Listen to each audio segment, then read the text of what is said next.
Mic is good? Okay. Is this better? Is this better? Better? Right on.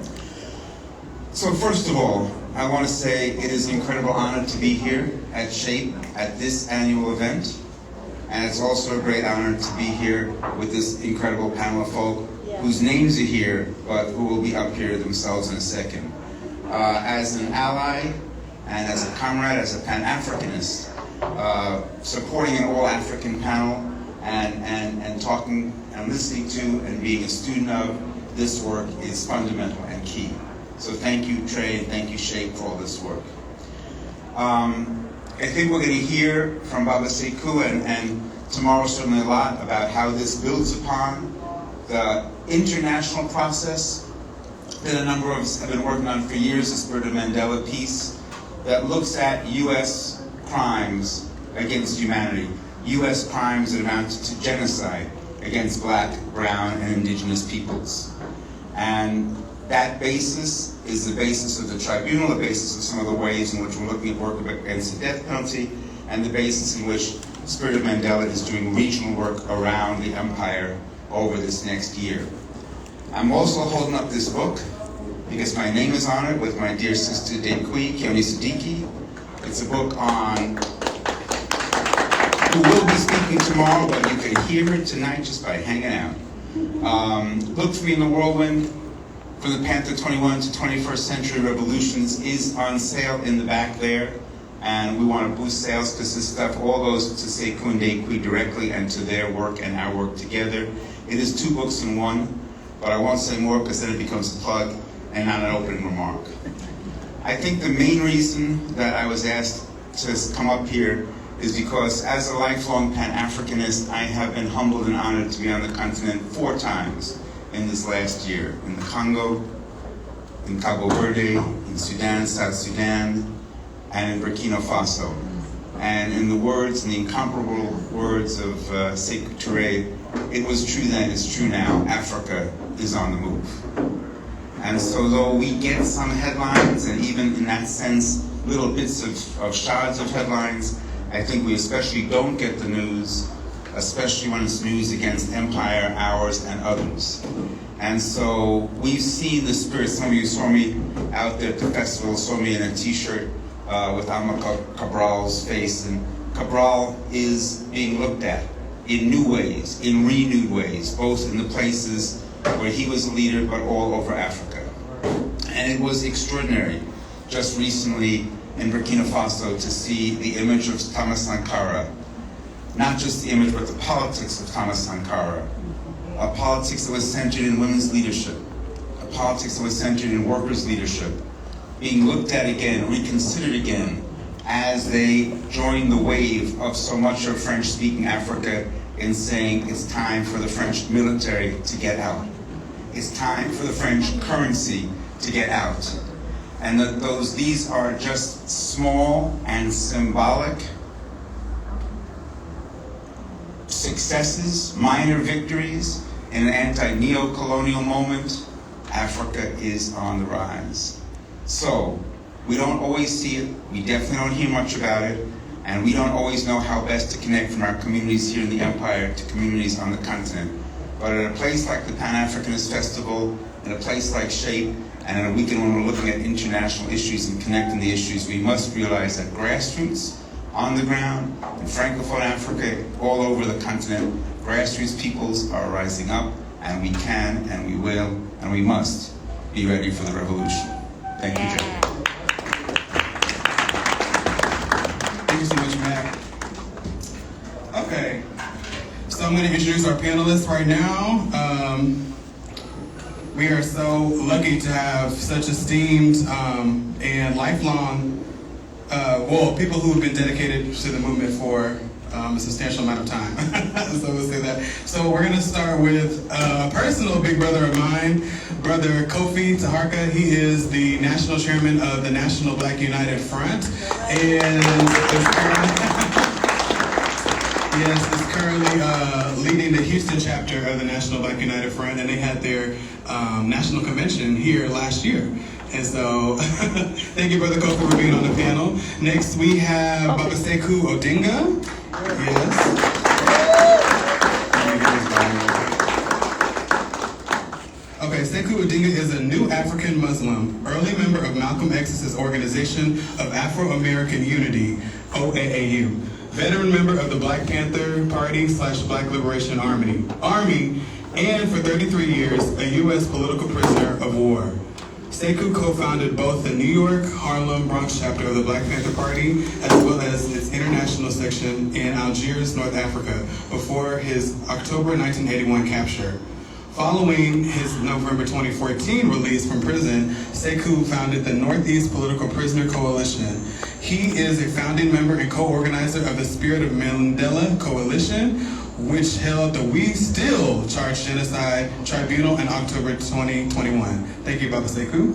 Next, we have our sister Akwete Tahima from the Pan-African Connection. Let me see. In Dallas. And I don't think I have a bio for this. Did you? Okay. But sister Akwete is a lifelong Pan-Africanist. She has a beautiful, if you're ever in Dallas, Texas, she has a beautiful, it's like bringing Africa to you.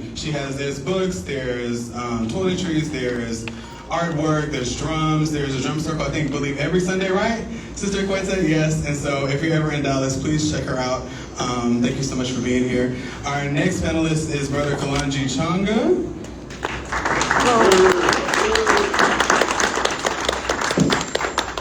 Kalonji Changa is an organizer and founder of the FTP movement, is the author of How to Build a People's Army, and co-producer of the documentary Organizing is the New Cool. Kalonji has aided in growth and development programs such as the International Feed the People, Urban Survival Preparedness Institute, Siafu Youth Corps, and National Coalition to Combat Police Terrorism, and Mama's Army, to name a few. He is also a co-founder of Black Power Media. So thank you so much for being here. Our next panelist is Dr. Joy James. Dr. Joy James is an Ebenezer Fitch Professor of Humanities at Williams College and has authored a number of articles about human rights, anti-blackness, and genocide, as well as political theory. She is the editor, among other works, of The New Abolitionists, Imprisoned Intellectuals, Warfare in the American Homeland, and the Angela Y. Davis Reader. Dr. James's most recent books include In Pursuit of Revolutionary Love and New Bones Abolition. Thank you, Dr. James. And our final panelist is Brother Bullwhip, Cyril Ennis Jr. Yes, so Brother Bullwhip served as the drill and security instructor for the Jamaica branch of the Black Panther Party for Self-Defense. He is the vice president of the National Alumni Association, Black Panther Party, Incorporated, and founding member of the Ghana and Kwanta Project. Thank you so much, Brother Bowood.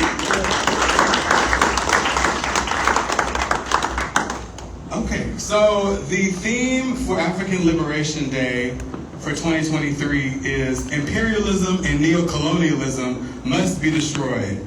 Africans, stand, and we prefer to say stay ready for our brothers and sisters who might not be able to stand, but can still stay ready, okay? Stay ready for the revolution. So the way that this panel is the questions are gonna be broken down. I just broke down the theme, and then we're just gonna dissect the different words of the theme. So the first question centers around imperialism and neocolonialism. So we're going to ask, what was your first understanding of imperialism and neocolonialism? What is the difference in the terms, if any? And how has the manifestation of these phenomena changed since you first became involved in the movement? So, I don't know if anybody wants to start.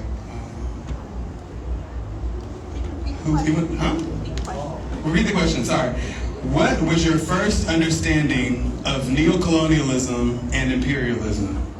So kind of how you really became politicized and aware in a broader sense, in an international sense. And what is the difference in the terms, if any, and how has the manifestation of these phenomena changed since you first became involved in the movement? And so I know it's kind of a heavy. I was saying when I sent the questions out to them, I was like, each one of these questions could really be a panel within itself. But so, if any people. I don't know, should I call? Okay. I'm sorry. You said what was my first understanding of imperialism, and if neocolonialism, if it has changed, or if we... No, like what was your first, like how did you first become aware? So kind of like your background, and then how has neocolonialism and imperialism changed since you've been in, if it has at all? And so, yeah, I'm gonna pass it. It has not changed. It has not changed. It has not changed. Okay, I'm gonna start with you. Let's just, but for me personally, I was a member of, my husband and I were members of the All African People's Revolutionary Party for years. He much longer than myself, but that's when I first started studying about imperialism and capitalism. We started inside of a college study group. But, the imperialism is just a manifestation of capitalism, right? On a grander scale, a more worldwide level of dominating power forces. And neocolonialism is an extension of imperialism, right? So neocolonialism is what's controlling Africa today through imperialism. But neocolonialism it has to be destroyed just like capitalism. I mean, it is choking Africa, keeping Africa from progress, and just keeping the imperial powers at play. So, if the brother would say. Well, for me, my first awareness of it, I think, started back in the mid-'60s when I was around a lot of other young anti-colonial people in New York and Harlem. But just to kind of feed off of what Sister was saying, I think we usually think of neocolonialism as the local servants of the colonialist powers. As she said, it's the same, it's no different. Only different than usually that I can see may be who looks like they're in charge, what faces you see oppressing you. But the neocolonialist just does the imperialist job for them. So instead of you seeing maybe a European standing in front of you, ordering you or exploiting you or whatever they're doing, you'll see someone might look like you, same face, but the objective is exactly the same, no different. So I think, as I was about to say earlier, though, I first became aware of it when I first started studying oppressive governments and how that affected me as a young nationalist trying to understand what it is to be a nationalist, an African nationalist, Pan-Africanist. Good morning, Kalonji. Go ahead and get down. You the OG, I'm a youngster. All right. All right, Black Power brothers and sisters. For me, it was in the early 80s in Atlanta in college, Barbara Mukasa, Willie Ricks. He was bringing information to us about the recent African liberation struggles throughout Africa and helping us to understand imperialism and neocolonialism. One also slight difference, we tend to think of neocolonialism as another phase when colonialism, people were actually physically in a land space taking people's resources and directing them towards the empire. So neocolonialism, a lot of times, I think Kwame Nkrumah is credited with coining that phrase. We tend to think of it as former places where the colonists were actually physically there at one time, but they may not physically be there anymore, but their lackeys, their policies, their economics, their culture, their spiritual or religious systems are still impacting that particular group of people and landmass for the benefit of the colonizer.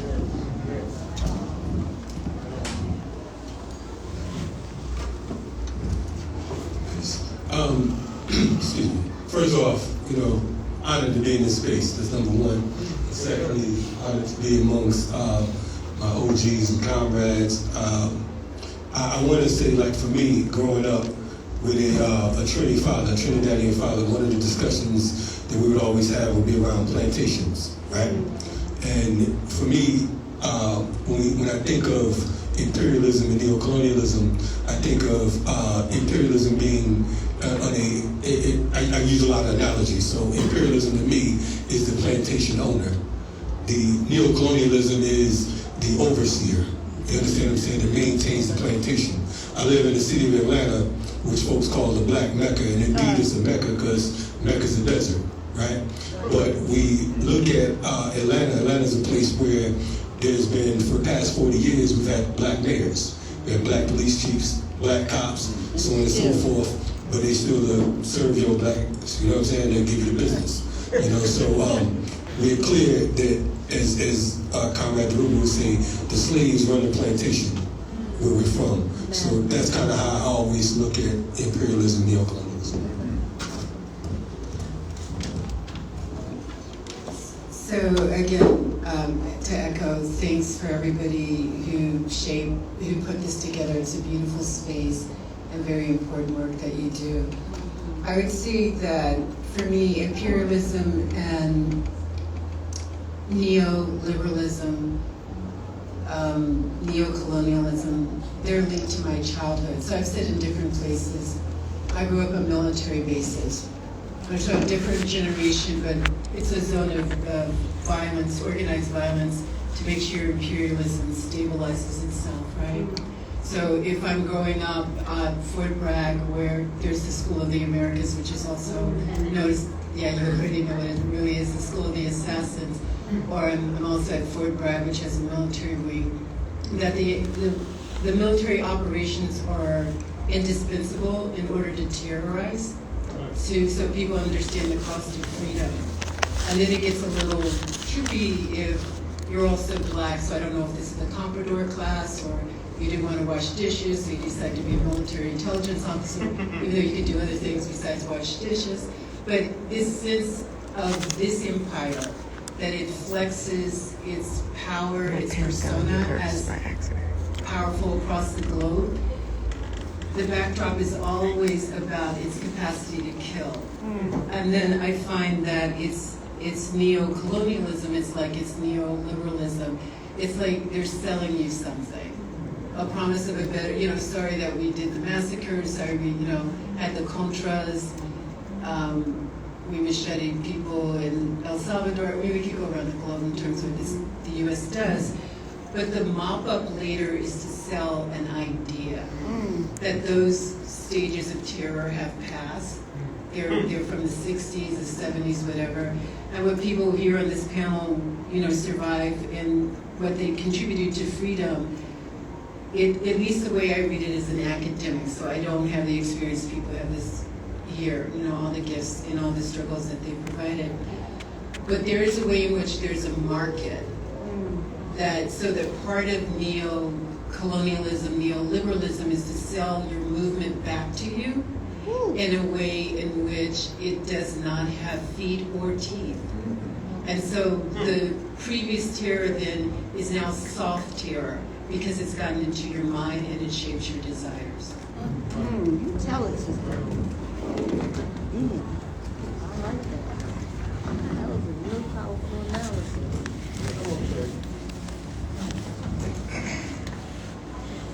Good afternoon, brothers and sisters, comrades, friends, and I'd like to start it off by saying all power to the people. One of the most basic things that we need to understand as a people. We're living right now in neo-colonialism in your own communities. Let's be real. Let's not act how I feel. Coming up, I didn't know anything about it until I joined the Panther Party and I started doing our political education classes, and I was taught about neo-colonialism, how to understand it, imperialism, and all the other isms that's out there.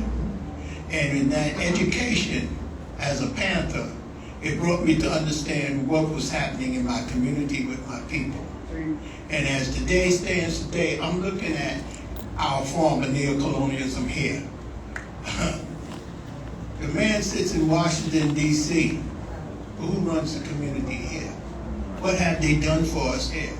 Where are we at here? Economically, neo-colonialism was a form of economic imperialism, globalization, cultural imperialism, and condition aid to influence or control a developing country instead of the previous colonial methods of direct military control or indirect or political control. Who control our community? Do we? Who's telling us that when the prices go up, now they got us sitting, all of us here in this room right now, sitting up there talking about, oh, we might go into a default. They're willing to sacrifice to go into default. Think about that. So who controls what? We're living in neo-colonialism right now. Imperialism is over us right now. Okay, let's make it real. Thank you all so much for your contribution. Baba Deloy, did you want to speak? Okay. Listening to my brothers and sisters speak brings me back to Osagifo, Dr. Kwame Nkrumah. I mean, that was my hero.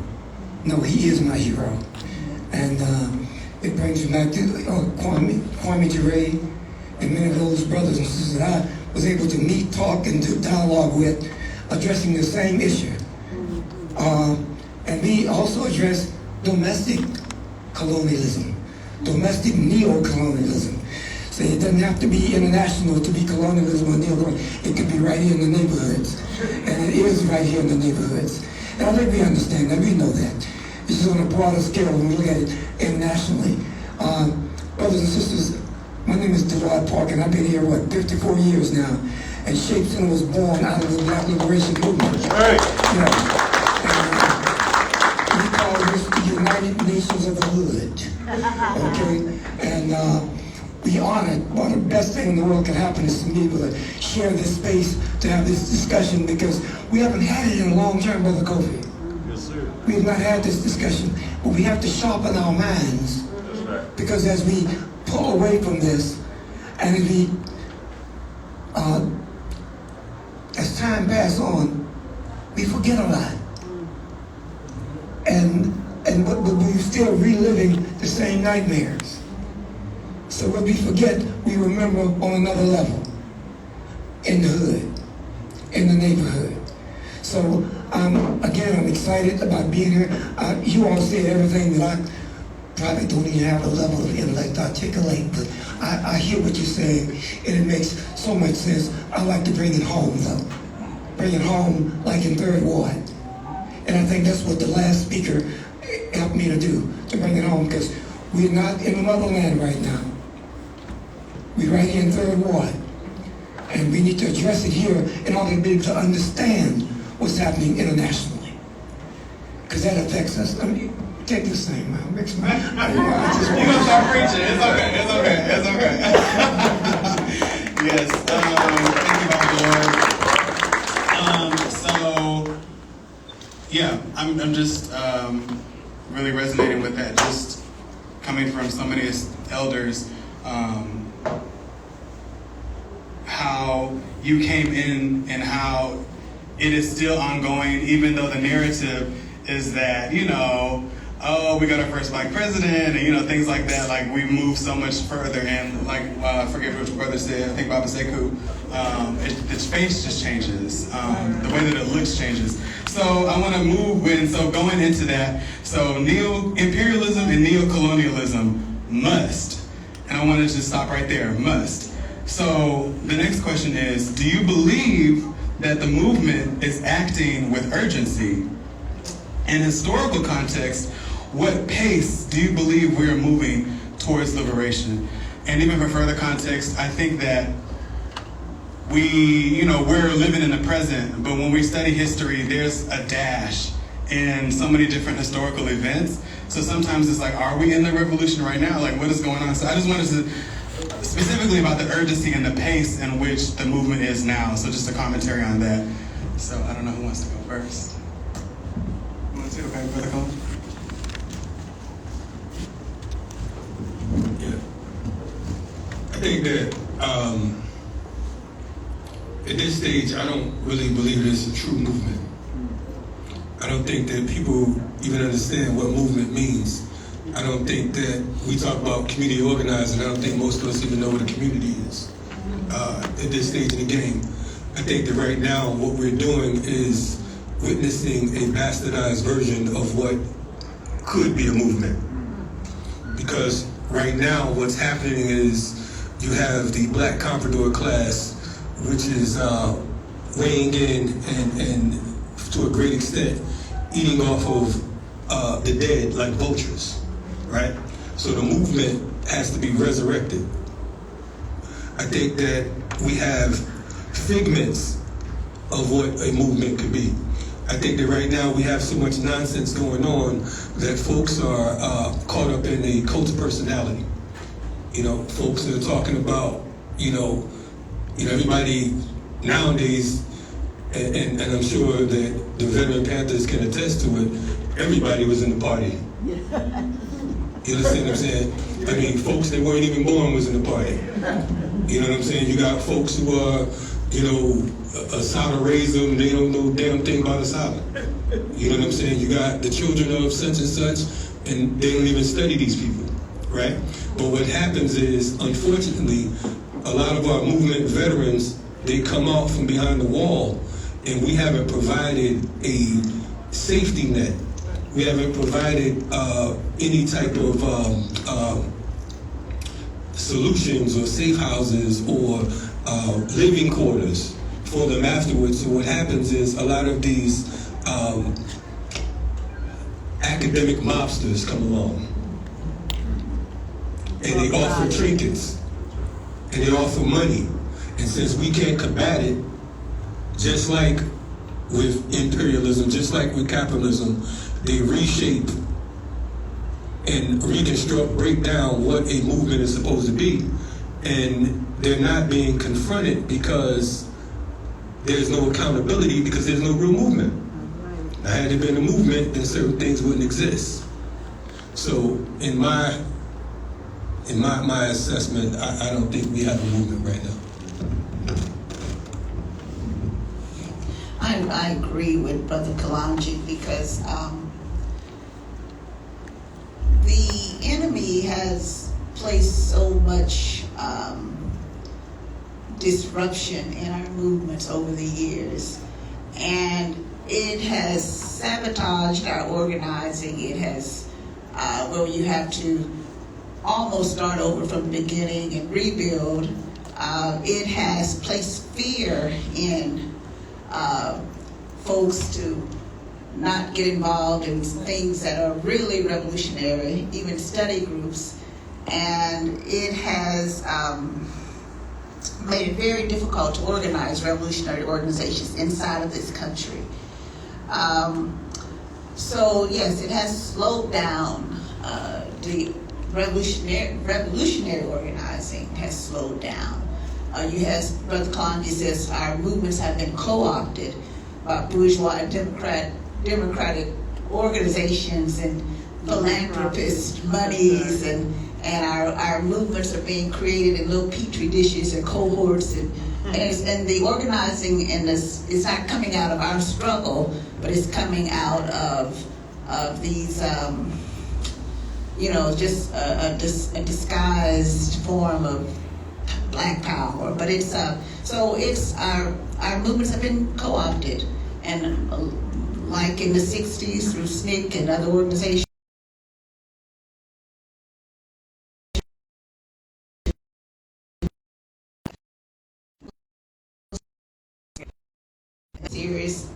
the organizations have been shrunk and divided, and it's very difficult to organize in this time.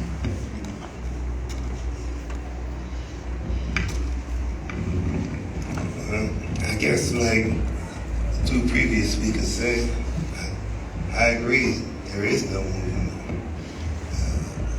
I think a lot of people don't even know what movement means. When we talk about movement, what does that mean? And if it's not a movement, do we need a movement? And if we do need a movement, what type of movement do we need? I think we look at structures like Black Lives Matter and think we have a movement. That's not a movement. That's not, they have no collective goals, no collective struggle together. They basically, and I'm sorry if I'm stepping on a few toes in here, because I'm sure somebody in here is part of Black Lives Matter. But you can't find it. If something happened in your community, you can't run to the office like they used to do in the Black Panther Party or other organizations back in the day and say police is doing X, Y, and Z, slumlord is doing X, Y, and Z, whatever is doing something in the community, and people rise up and respond to it.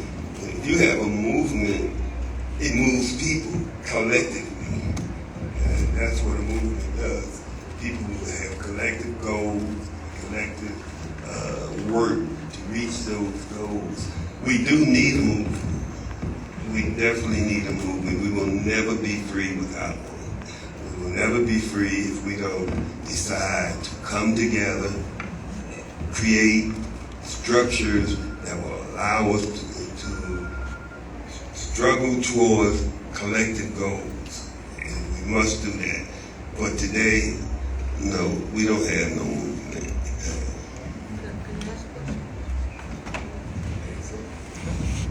You got somebody want to ask a question? Before you take a question. Not at this time. We'll do it at the end. Yeah, I would generally agree with the sentiment. I would say that we are suffering from like historical discontinuity. Sister Kwete said that we got to go back to younger people who are inspired to organize around change without the proper political, historical, cultural, spiritual education, then don't learn the lessons of the past. But there are pockets of people that are fragmented or groups that could form the potential for a movement. One of the questions I asked when I first met Equate 20-some years ago, I said, well, how the hell am I going to be a Pan-Africanist? I don't know the Pan-Africanists in Dallas. I didn't even know the people who were working in the cities in Texas. And we went about the business of rectifying that. So there are some examples of some pockets of groups or individuals or organizational formations that are fragmented that could be the potential for a movement from our perspective.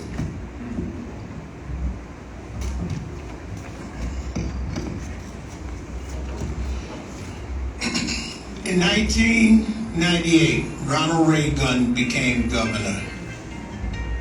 Ronald Reagan opened the doors to crack cocaine to kill our community.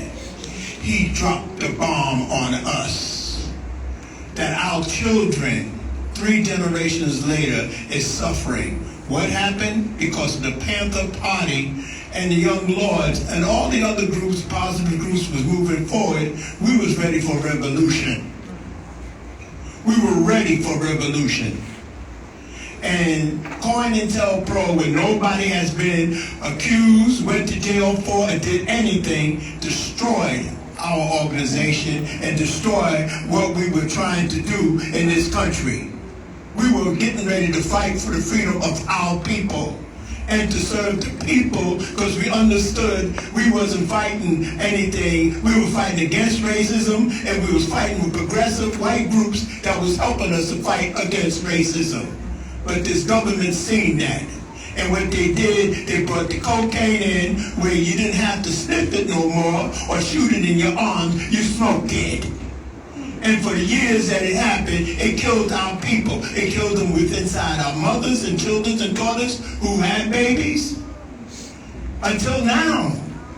And we wonder what's happening with our children. I went to a Black Lives rally and they asked me one time, the person said to me, how do we get rid of harm? What do we do for harm? What can we do? And I was shocked. Harm? How you don't get rid of harm. If you do the right thing, they're going to come for you. We all know that. But you got to first do the right thing. No. My sisters, brothers, comrades, and friends, we have to put ourselves back on the front line again. We got to get our children back again. We got to sit down and talk to these young boys and these young girls and tell them this is what has to be done. Grandmothers, grandfathers who are sitting here right now, don't be afraid. It became so bad that the elders became afraid of the youth. That's crazy. That's crazy. Why should I be afraid of my child? But it had happened. We've seen it.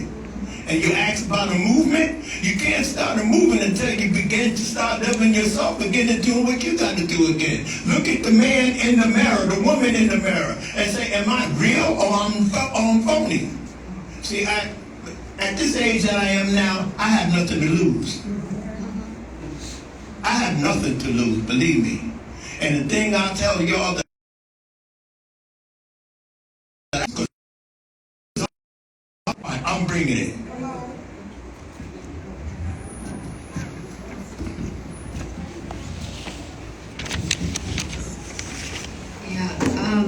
It was mentioned about fragments can form a movement, and so I wonder where Maranaj might come in. Like, this for me is a maroon space, right? It's a space of sanctuary, it's a space of culture, it's a space of politics.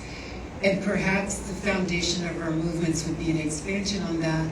But also, you know, when I think of what you just said, it makes me think about our emotional capacity right now.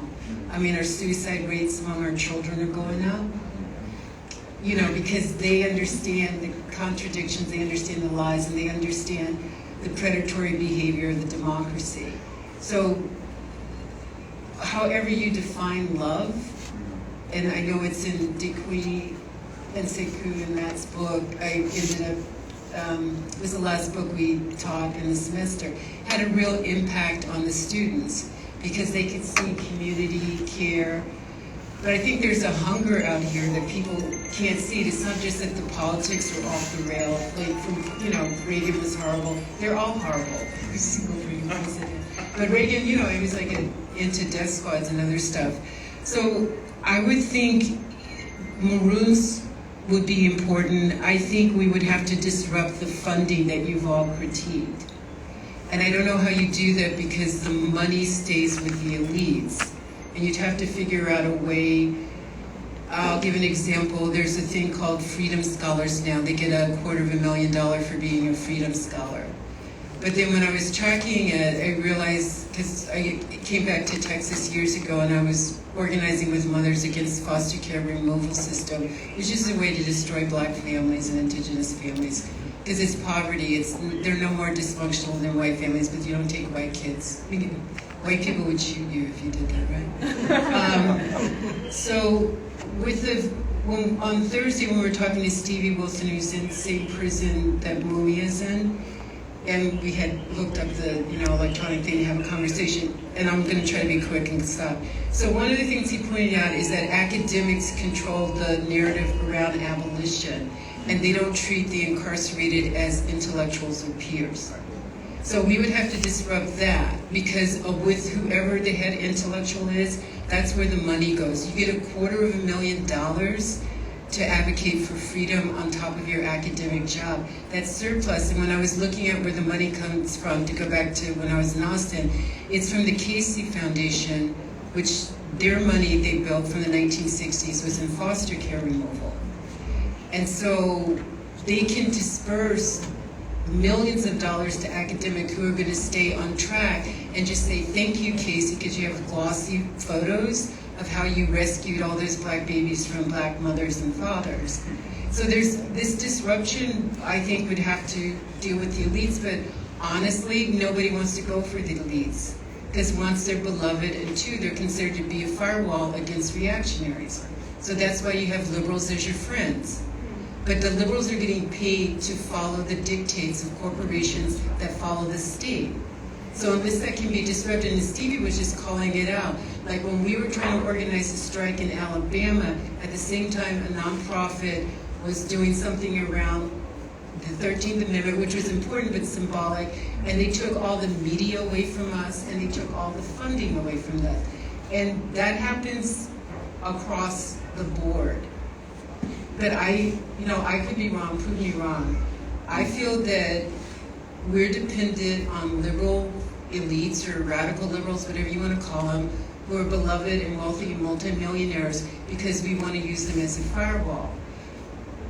I'm not sure we can control our, quote, friends. And I'm also in that sector. I don't have that kind of money, but I still roll in that sector, and I see how they accumulate. So this is the thing that, because I worked against foster care bullshit. You're taking money from a carceral zone.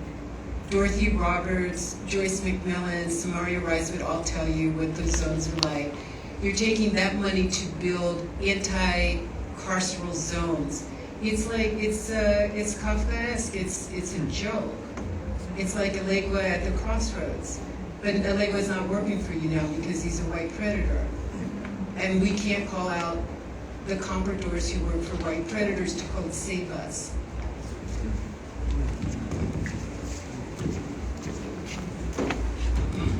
Okay.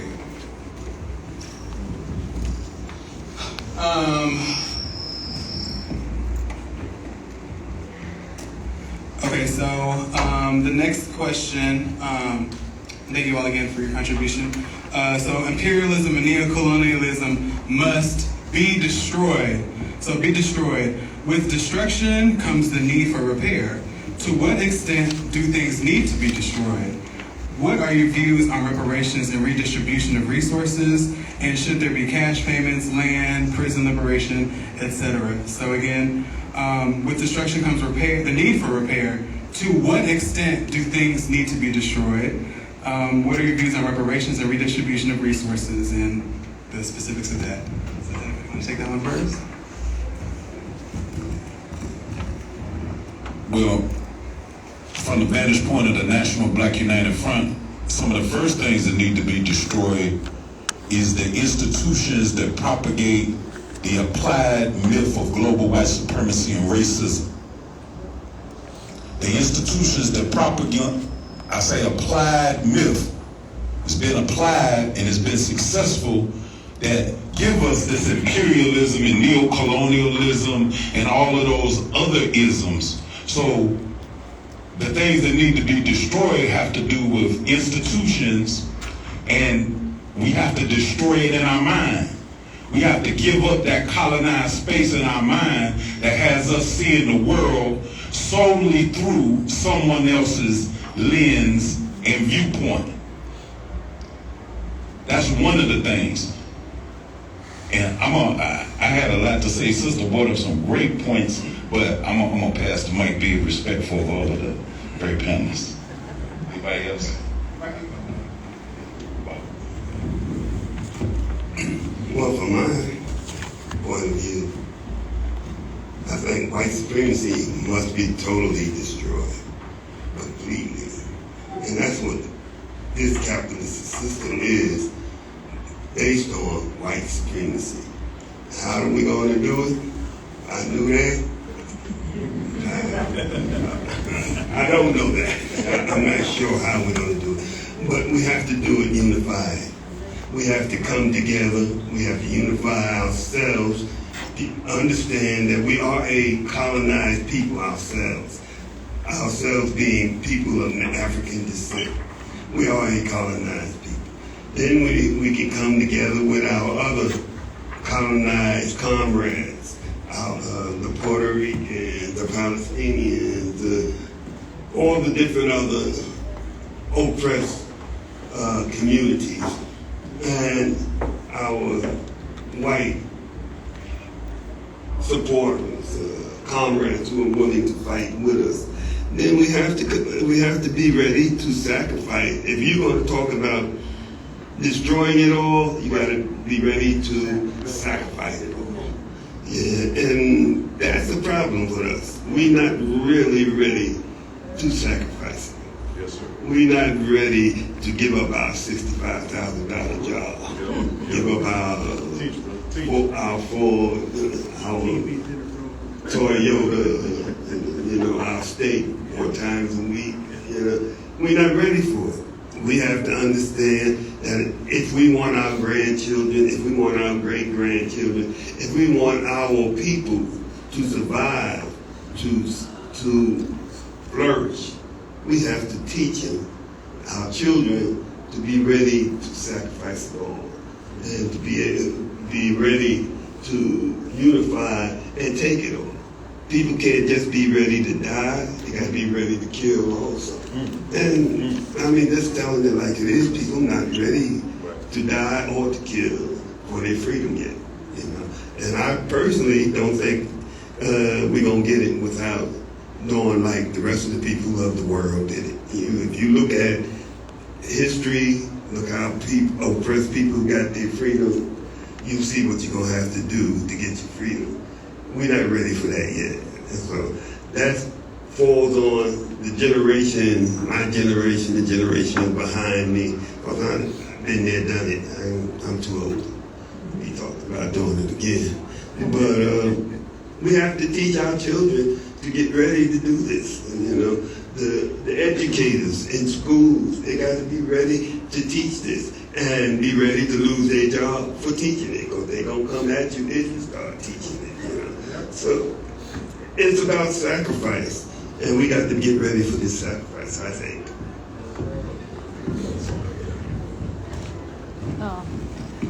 Thank you, Brother Sekou. That opens the door for me to come and tell y'all something. Critical race theory. I've taught in the Board of Ed for 17 years. And one of the things that I used to teach my class, I had a class called Knowing Thyself, and I taught them all the history I could teach them that I had learned and knew, and what I got from the Panther Party. The brother got a book here. This is one of the books that also John Henry Clark, Dr. Ben, all of them. They told us our history. They showed us our history. Dr. Chiop told us our history. Now today, all throughout this country, and these so-called, I don't even know what you want to call them, DeSantis and the rest of them, are telling you, we don't want that history to be told for our children to be upset about it. Y'all need to get over it. Did y'all know that about critical race theory? Did you know it's telling you to get over it? How are you going to tell me to get over 500 years of my people being, first of all, snatched off the shores of Africa, brought here in chains, dropped in that water of the Atlantic Ocean, and then come here and be worked under this peculiar institution of racism and enslavement? And then you telling me we can't have this type of story to go out there, they don't need to hear these type of stories? No. My people, you're the ones to go to those schools, set up them students and tell them students to go to school and say, we want to know our history. We want to know the history here. Because even the white children today don't even know our history or their own history. If you don't believe me, go to schools and see. All they're doing is teaching them how to do numbers and pass a test. How to do 2080 or something, some old BS, but not teaching history. It's now become our chance to teach our story. I don't even say history, I said our story. Our story need to be told so the whole world will know our story, not fed to us or we feedback. No, like Sekou said, we're not ready for a revolution here right now. Because if you were, you'd be like the Haitians. And you'll read a story about a brother named Dookie Bookman, who said, in order for us to win this, we got to get rid of all those who oppress us, and then some.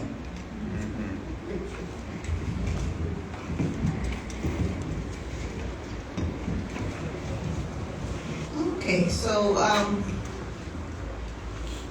imperialism will be destroyed.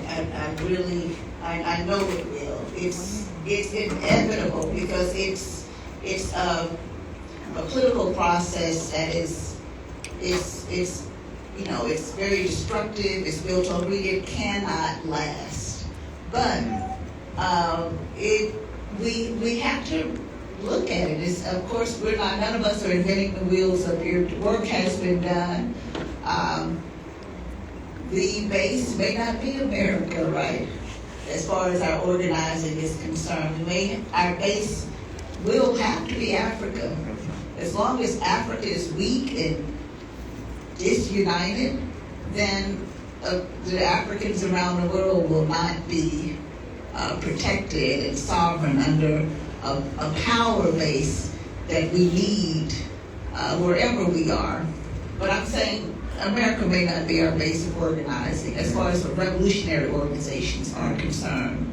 But to destroy it, we have to have a strong ideological line. I mean, we have to go back to our studying process. We have to, in our organizations, and many of us have organizations, but we do have to go back to studying, as the brother said, knowing who we are, right? That's the foundation of everything is identity. Once you know who you are, once you know the struggles and victories your people have gone through, once you know your place in that struggle and are aware of your role and how you can be a part of that forward progress, then we can move forward. But first of all, it will be destroyed, but you do have to develop a foundation for some of these folks who don't know nothing about where they come from and who their enemy is, right? So we have to give them an analysis of the struggle. So, but a strong ideological line, of course. And I don't even know if some of us really want, as somebody said, some of us don't want imperialism to go away, right?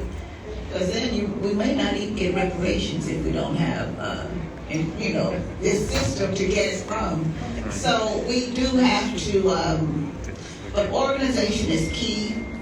And of course, none of us will give up on our liberation of our people and Mother Africa. But we do have to look at a United States of Africa as our base and work on getting that accomplished. First, I would say that realistically, reparations are reserved for nations, not individuals or fledgling organizations. Right? No country's going to pay reparations to an unorganized nation. That's the first thing. That's first and foremost. Secondly, when you talk about reparations, the first order of reparations should be the release of our political prisoners. If we're not talking about the release of political prisoners, we're not talking about reparations. You know what I'm saying? There's no dollar amount, there's no coin that we can receive as a people that would suffice us, right?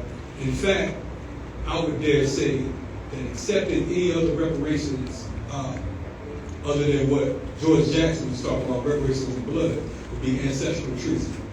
Okay? I think that you'd be selling out if you talk about, I'm just going to take a couple of dollars, it's going to be sufficient. Because first of all, in the capitalist system, they thrive off of exploitation, right? So they're not going to feed you to defeat them. That makes no sense. They're not going to empower you to crush their system. Okay? So the first thing, we need to start to, as my grandfather used to say, use your head for more than a hat rack. You understand what I'm saying? That's the first thing. Secondly, when we talk about, and I heard what O.G. Bullwood was talking about in regards to critical race theory, the only CRT that I want to teach and that I think that my children should learn is critical revolutionary theory. You understand what I'm saying? We cannot depend on these racist crackers to empower our people. They're not supposed to teach you your history. That's right. They're not supposed to empower you. They're not supposed to walk you into victory. What kind of sense does that make? That's like me beating your mother down and then strengthening you up and reminding you, I beat your mother down, right? And keep on teaching you that I beat your mother down. What are you going to do? Eventually, if you have any type of morals, you're going to kill me. Is that right?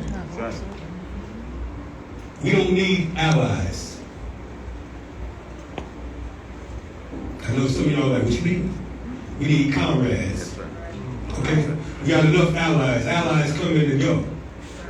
Allies can be with you today because they down with the slogan there, Black Lives Matter, everything cool. All right, I'm back to work. That shit was cool, that's over with. We need comrades, we need Maryland Bucks. We need Sylvia Baraldinis, right? We don't need these fly-by-night folks that come along and just say that I got a couple hours I can donate to the cause, just because. We don't need Hillary Clintons. No. We don't need you to take pictures of what you used to do and call yourself a revolutionary, right? To the elite Negroes, you have to commit revolutionary suicide. If you're serious about our liberation, give up some of the ducats you got. If you don't have the capacity to fight and you haven't fought, then aid the fighters. As Mama Sekou just said, we're not expecting him to get out and go to war. I wouldn't run up on him now. Let's not be silly. But at the same time, understand, I'm around a lot of folks that consider themselves movement and they talk about what they used to do. Back in my day, I don't respect movement dropouts. Bunchy Carter said, if you can't do nothing but spit, then spit. So we got to go beyond our comfort zone, and that's why there will be no revolution until we decide, as Fannie Lou Hamer said, that we're sick and tired of being sick and tired.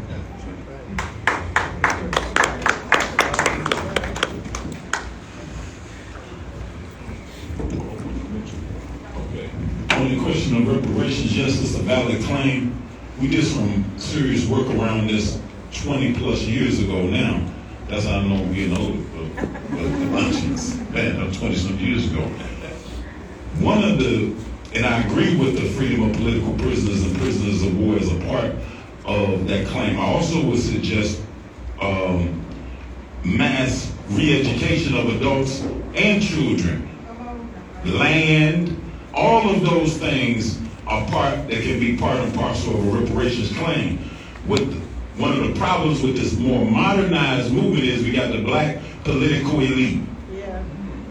Somebody, you could call them the comprador class, who is stepping up saying, in the Democratic Party, they seem to be somewhat in leadership in talking about reparations. One of the things that I really liked about us when we were organizing around that it forced us to the deeper issue of dealing with some of the history of this country, the enslavement of African people, the Jim Crow era, and all of the other eras, and it forced that level of discussion. I'm very concerned about the little bit that I see in the various forms and what people are saying today. Also, I wanted to mention about, we were talking about, are we moving at a pace towards liberation? I wanted to just mention, I see us, some of the people that we're around in our communities, as being, some of us in straight survival mode. And there's a difference between survival and survival and liberation. And then we also are in party mode. And I'll give you a great example. Y'all know George Floyd is from right down the street, right? So when everything was kicking on 3 years ago with George Floyd, there was all kind of protests, small, large, 100 people, thousands of people that was right in this neighborhood. And I thought it was very interesting contradiction that on the part, going to the CUNY homes where George Floyd was raised, talking about Black Lives Matter or protesting police terrorism, but then on the next block, there was 200 or 300 people partying at the club. Right within, I'm talking about going right in this area that we're right here. So we're between survival and fantasy, I should say, and partying in a lot of ways from my vantage point and from my vantage point in what's happening or where we are in terms of potential movements. And I did want to speak about the maroon piece, but I'm going to go back to Brother Trey. Thank you all. Thank you all. Moving. Okay. So imperialism and neocolonialism must be destroyed. Africans. So the next question is, what are your thoughts of Black people identifying as Africans and even the origins of the name Africa? What about nationalism in general and what it looks like? What about nationalism in general and what does it look like throughout the diaspora beyond borders? I'm going to repeat that. What are your thoughts about Black people identifying as Africans and even the origin of Africa? The next question is, what also are your thoughts about nationalism in general and what does nationalism look like beyond borders throughout the diaspora? Does that make sense? Should I repeat it one more time? Okay, you got it. Anybody want to begin? Okay. In the middle. I'm going to ask you to say that one more time. Okay. Africans, that's the next part of the theme. What are your thoughts about Black people identifying as Africans and the origin of Africa as a concept? And then, 2, what are your thoughts about nationalism in general and what does nationalism look like across borders of the diaspora? Well, the first part of that question, we are Africans, period. We are Africans. We are an African people. That's what we are. I hope there's no argument about that. On the internet about it. I guess that's why I'm not on the internet.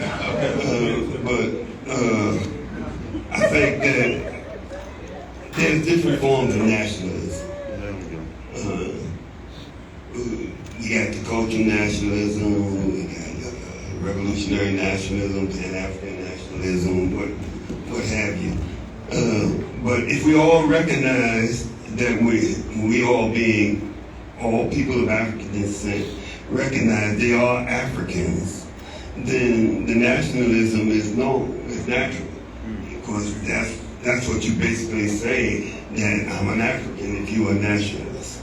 Now, how you work in concert with other Africans become a thing that we have to decide I think we need to decide it as a people, but obviously as a people we're going to have to individually decide whether we want to be revolutionary nationalists, meaning that you're willing to join with other Africans to try to destroy this oppressive system and build another one, basically like we were talking, like people talk about with the Republic of New Africa.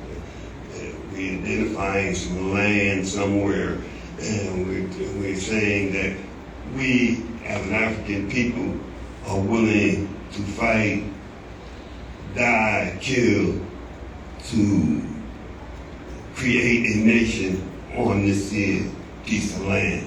Whether it be the 5 states that the Republic of New Africa asked for, and whether it be the 6 states that the Nation of Islam asked for, or whether it be, as Garvey said, move us from here to Africa, and identify Liberia or some other land mass there.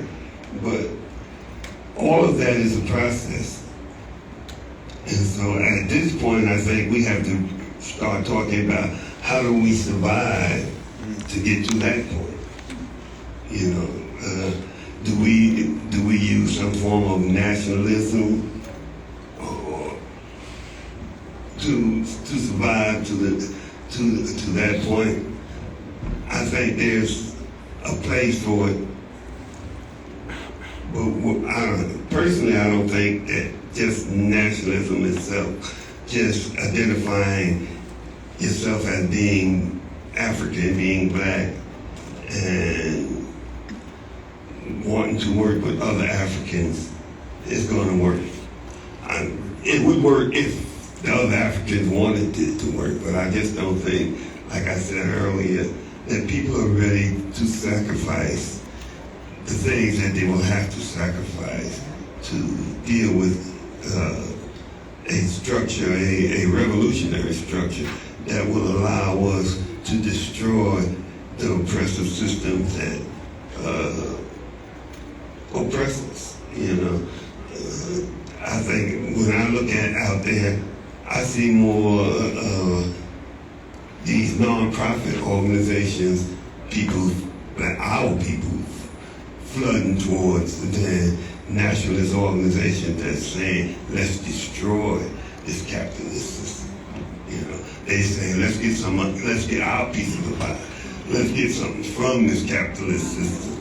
And you know, that all sounds good in theory, but to do that, we are just propping up that same system that is oppressing us. So, all right, I'm gonna stop there because I got some more things I can say. Let me just say that as long as we support the system, we talk about our youth and shooting each other and doing all these things, as long as we are not organized and keep this system in place, they're going to pick our youth off one by one. I mean, as long as you support this system and say it's okay, we're going to, you know, we're just going to do what we can and just live, that ain't going to get it.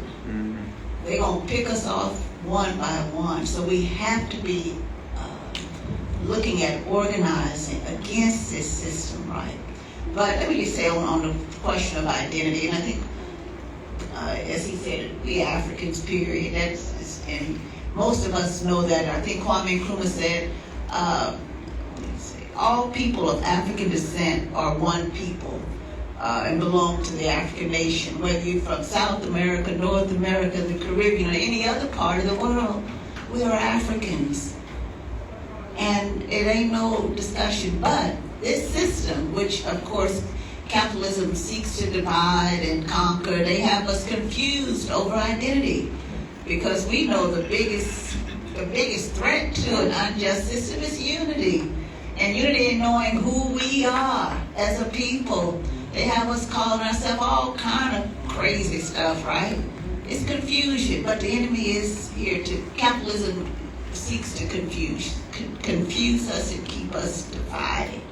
So, you know, that's it on that one. But as far as the origin of Africa, I'm not sure on your question on that, because, again, we have to be careful on these questions and even pulling them into our discussions on where did the name of Africa come from and all this confusion. That ain't even for us to discuss.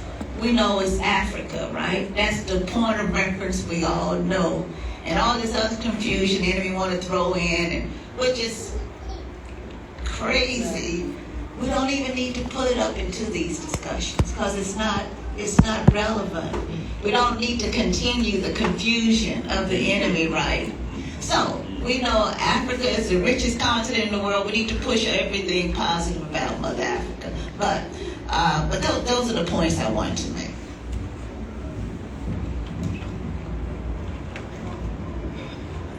So I think too, we would have to grapple with the languages, right? The language barriers. So the largest black population outside the continent, I think, is in Brazil, right? And we share culture. I mean, a lengua here, a lengua, I believe, you know, the Orisha, the religions, and there can be divisions based on religion, right? I'm Christian, I'm Islam, I'm Santeria, I'm Yoruba, right?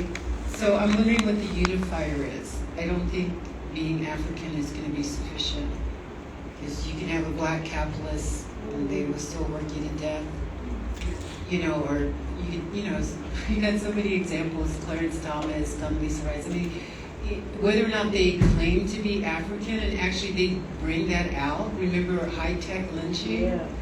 And Condoleezza, well, I knew the girls who were bombed in the 16th Street Baptist Church. Like, people put the African card down on the table whenever they need a shield. Like, hey, I'm black too, and I identify. It's not a commitment.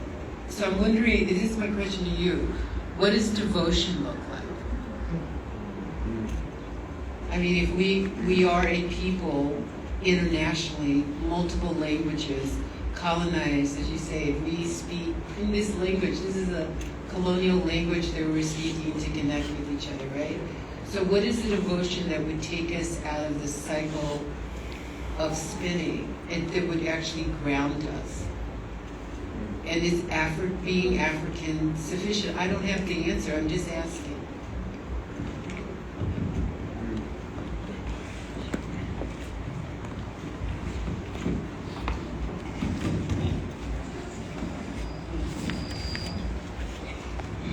The question you asked was about Africa, and I said it earlier. Let's be clear. Are you afraid of the truth? I'm going to say it one more time. The first bones was found where? The oldest living bone skeleton was found where? Where? So if that's the oldest bones of the human race, then we all are what? Are we afraid to say that? Are we afraid to identify who we are? But then again, like I said, historically, we need to learn, we need to teach. We need to stop that critical race theory going in, because I said before, white folks don't even know the history of themselves. Okay? This is how they perpetrate racism, because you look at me because of my melanin, and you afraid of me? Or what is it? Do you envy me, or are you afraid of me? That's the question you need to ask. Do you envy me, or are you afraid of me? I'm going to always, as this melanin, this is what I was born into. This is who I am. And Dr. Diop told us through his psychology work, his anthropology work, and everything, we are the first here.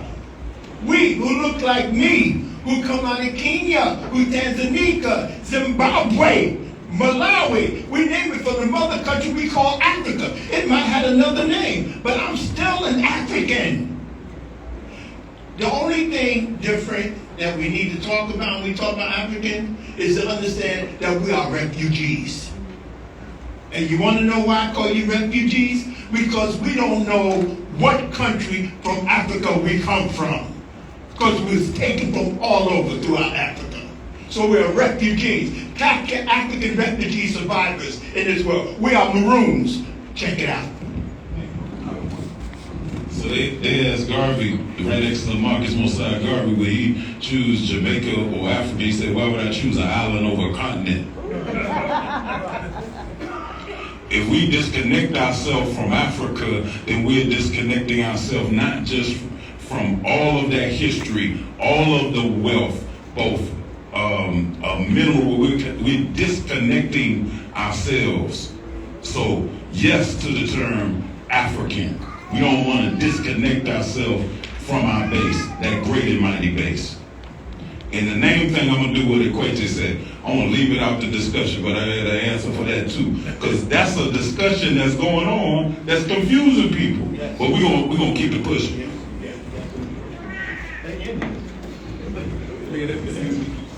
Kalonji got something. Real quick, I was going to skip. Speak. Yeah. Just real quick, I think that the confusion lies in we have our identity, but we're still identifying with our oppressor, right? So it's more than just name, right? And it's more than just lineage, where we come from, right? Because there's been a whole lot of sellouts and undercover police and blatant police, whatever the case, presidents, neocons, the whole nine that we can point to. Black is sufficient, right? So we have to say what is, and I think that's what goes back when you was talking about devotion. What is our commitment? What is our responsibility with calling ourselves African? Do we just get invited to the quote-unquote cookout because we have black melanin? No. Do we just be considered African just because of the fact Mobutu was black as midnight? But that didn't stop him from betraying Lumumba, right? So there's so many different folks who identify with being called African or identifying with I'm from here, so on and so forth. But then we go back to what we're talking about with neocolonialism, right? Haiti is the way it is right now because of the fact that there's some Negroes, there's some Africans who decided with the oppressor, right?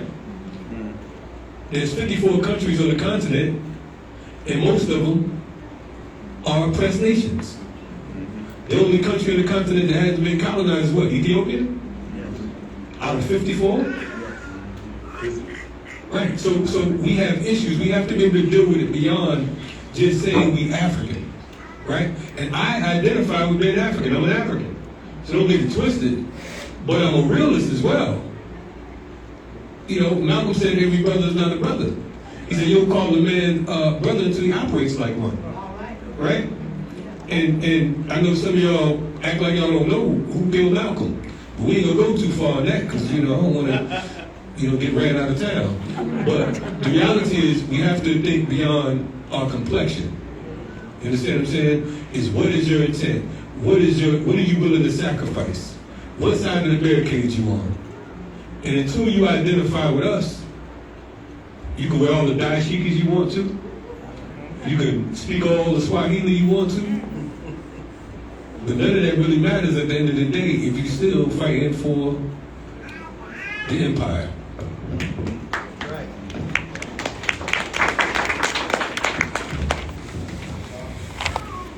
Okay, we're almost.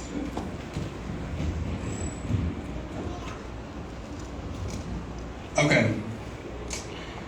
Imperialism and neocolonialism must be destroyed. Africans, stay ready. So what steps do you believe we should take or have taken in preparing for a broader liberation struggle? Again, what steps do you believe we should take or have taken in preparing for a broader liberation struggle? Like, kind of, how should I say this? Like, not necessarily idealistic, but even physically. And do you have any thoughts on the prepper/survivalist movement? So people preparing for apocalypse, having storehouses. I don't know if you're all familiar with that, but so just all about readiness. This is a question about survival and readiness. So. So here in Texas, this shit real. So yes, we're in the belly of we're like the acid in the stomach and the belly of the beast. You want Kalonji, you want to take that one? I know I just spoke, but you talking about something we do. My organization is called the FTP Movement, and or the Sekou Movement, which is an umbrella organization for other pieces or other parts. I co-chair the Urban Survival Preparedness Institute. Our logic is that if you say you are a freedom fighter, you're a revolutionary or organizer, you should defend and safeguard what it is you do. We can't be all out here talking all this, we African, black revolution, power, and all that type of stuff, and we're in the same Astrodome with the masses because they're going to be looking at us when Katrina hits. Like, well, what are we going to do? You laid up next to them snoring. When we talk about urban survival preparedness, we're realists. We're not talking about going in the forest eating tree bark. When there's that storm that's taking place, when your 87-year-old neighbor is on the 6th floor, who's going to look out for her? That's what revolution is about. That's community organizing, right? So when the brothers and sisters the mothers with the babies and whatnot who can't get outside the house, who's looking out for her? So for us, urban survival preparedness, especially in this day and time, it is a necessity. I know groups like the Panther Party had survival programs, Penny Revolution. Our position is we got to go beyond survival. We have to live, right? How do we live past these situations? We know in New Orleans when Katrina hit, so many stories about brothers and sisters whose houses were just snatched away. There was no security apparatus. They were being arrested. Militias coming in taking over. Police militias. You understand what I'm saying? But if we don't have a defense mechanism, then we think we're thinking. We're acting like we're making things complex when it's not as complex as it has to be. You understand what I'm saying?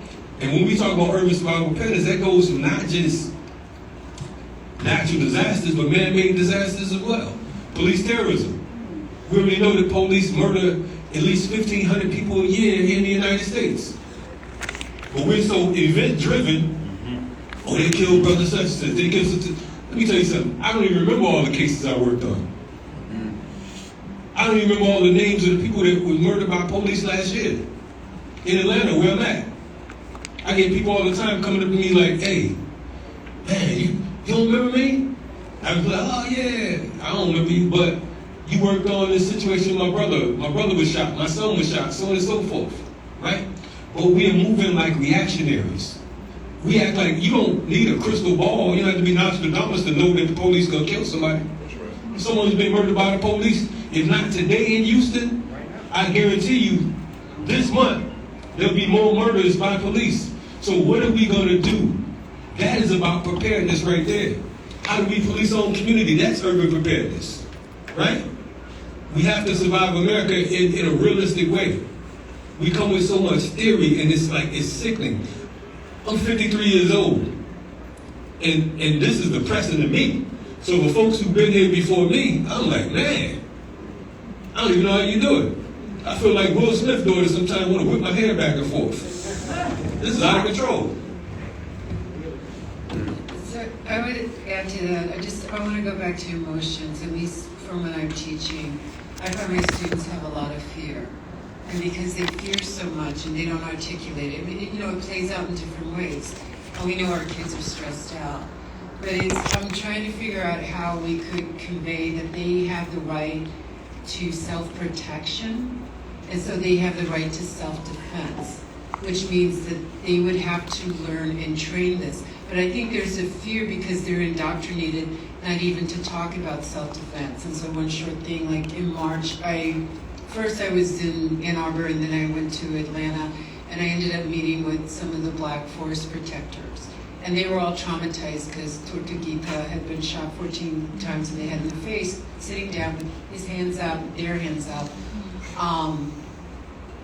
And so the question I ended up asking, what's your security apparatus? And it's like, well, we're anarchists, we're in the forest and all the anarchist stuff. And it's like, okay, you have your politics. What's your security apparatus? There is no security apparatus. And I was wondering, why is there this gap? And I'm not in the forest, so I can't tell them anything, but I can ask them things. And for me, this is what I'm learning. At least, again, I mean, you guys, you have your families, you have your kids, your grandkids. Do you understand that you can love yourself enough to protect yourself?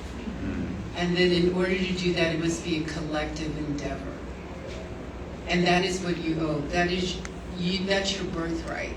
But at least the way that they're trained, at least in our colleges and stuff, it's for a certain kind of civility, work with liberalism, and some weird, like, we're going to abolish the police, but we're going to call them to protect it. It doesn't even work. But it messes up minds. And I'm just going back to love and devotion. And I identify as African too. I don't know if I thought I needed to say that. But I'm feeling stumped because I don't have the language to say how much I love you, so you must really love yourself too. So you have the right to decide who can move on you, who cannot, and nobody's allowed to take you out. And I don't think that messaging by any means necessary. Nobody takes you out. I don't think that messaging is in our schools, in the culture, on their apps, on TikTok, or whatever else they're doing.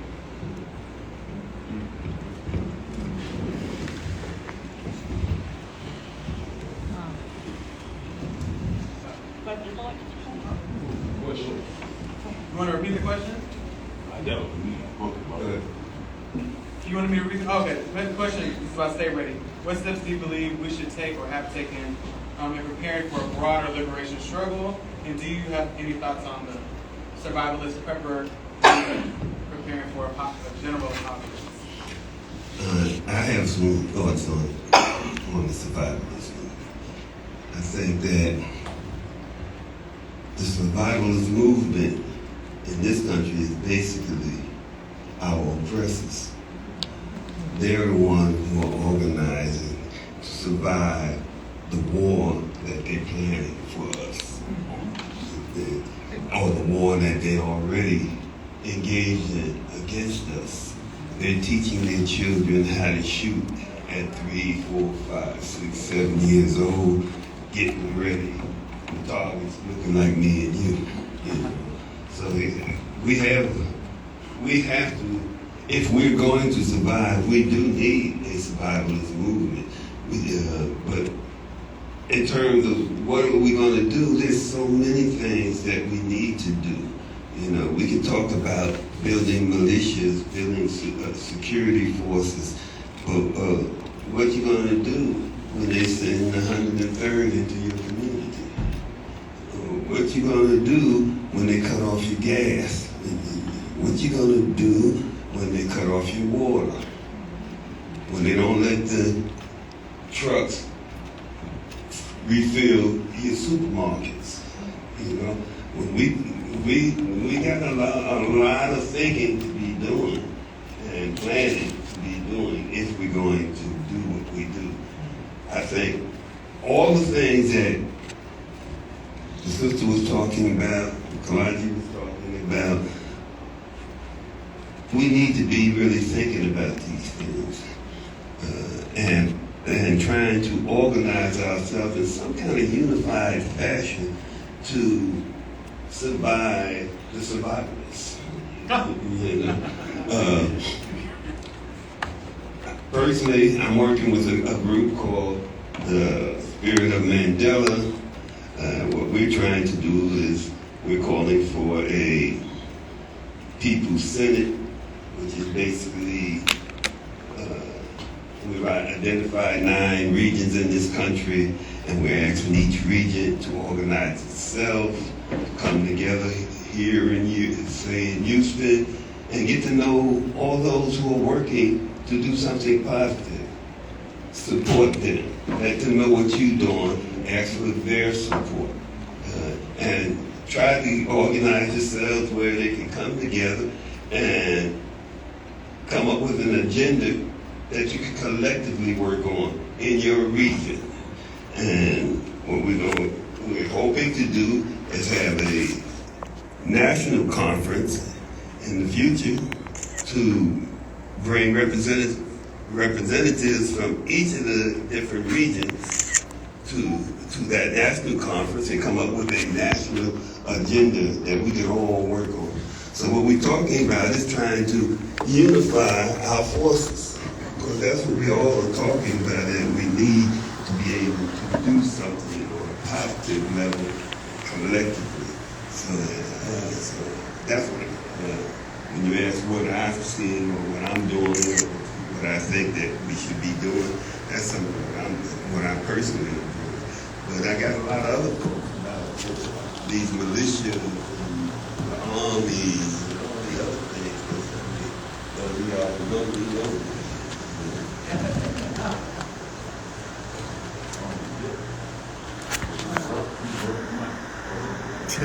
Nah, you ain't great. Yes to the survivalist piece. To the greatest degree that we can be independent and self-sufficient from this societal structure, the better it helps us. Survivalist training. We've had a lot of great dress rehearsals here because we're in the hurricane zone. We've done a lot of humanitarian work. It hasn't been theory when all the lights went out and your debit card wouldn't work, or you couldn't get gas at the gas station, or the electricity is out for a month. Sure. We've seen that reality. We've seen the reality of 200,000 almost Africans from New Orleans come here out of Katrina. And we say, as a community, what are we gonna do? These are our people. Are we gonna go talk to the preacher that we got issues with, but he got the church, or she got the church that has the space to help house people? We've grappled with some of these things. We've met some of the challenges to a certain extent, but we've seen that reality, and I viewed it as like dress rehearsals. Like, this is not theory, this ain't in a book, this ain't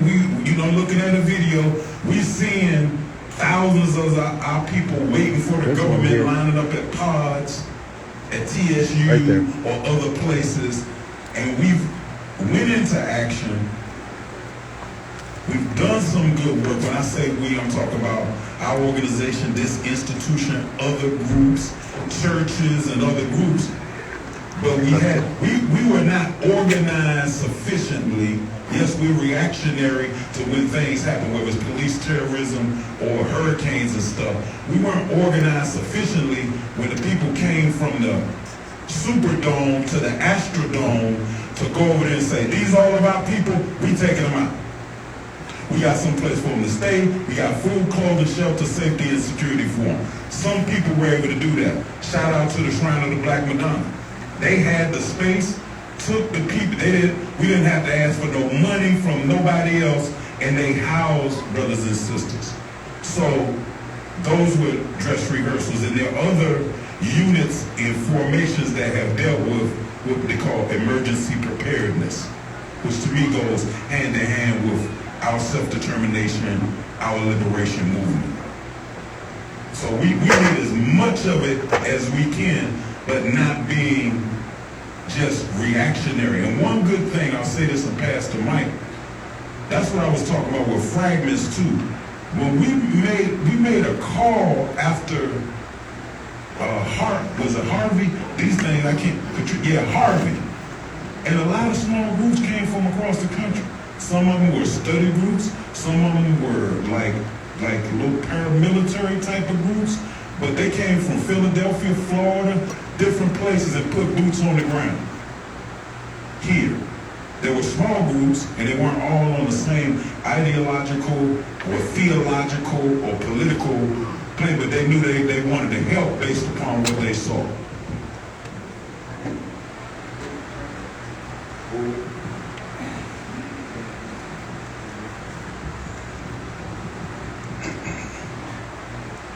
I would say this, people. I would say, again, stop being afraid of your children.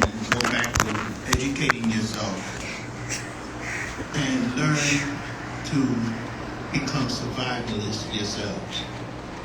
You have to do this. You have to do the same thing that is happening. You have to be prepared. You know, one of the things that I've always learned, if you're not prepared, anything can happen to you. And we're not prepared. You know, the survivalists, they show it right in front of your face. They got TV shows. I see them. I sit there and watch them.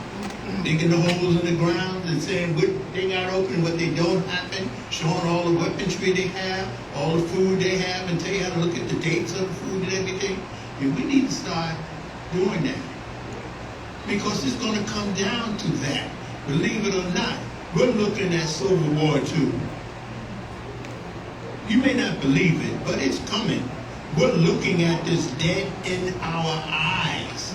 They are showing it to us. And January 6th was a clear case of what can happen in this country.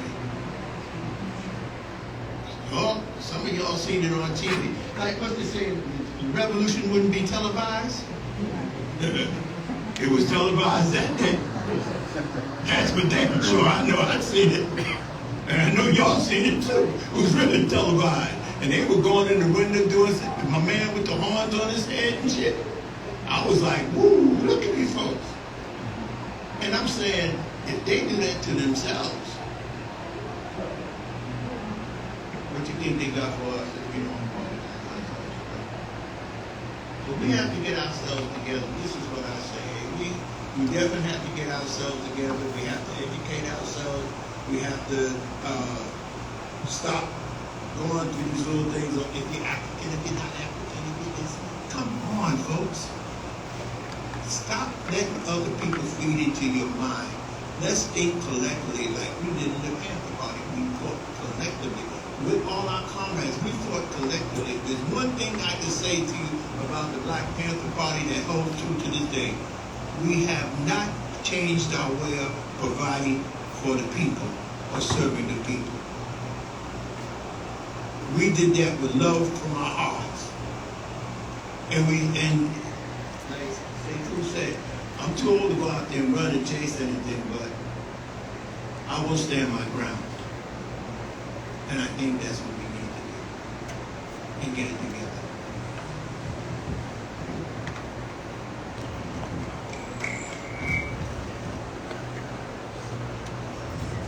Okay, we're gonna last question from my questions. Thank you. Imperialism and neocolonialism must be destroyed. Africans, stay ready for the revolution. So my question is, how do you envision the revolution taking place? Is it a singular event? Are we within the revolution now? Again, how do you envision the revolution taking place? Is it a singular event, and are we within the revolution now? So,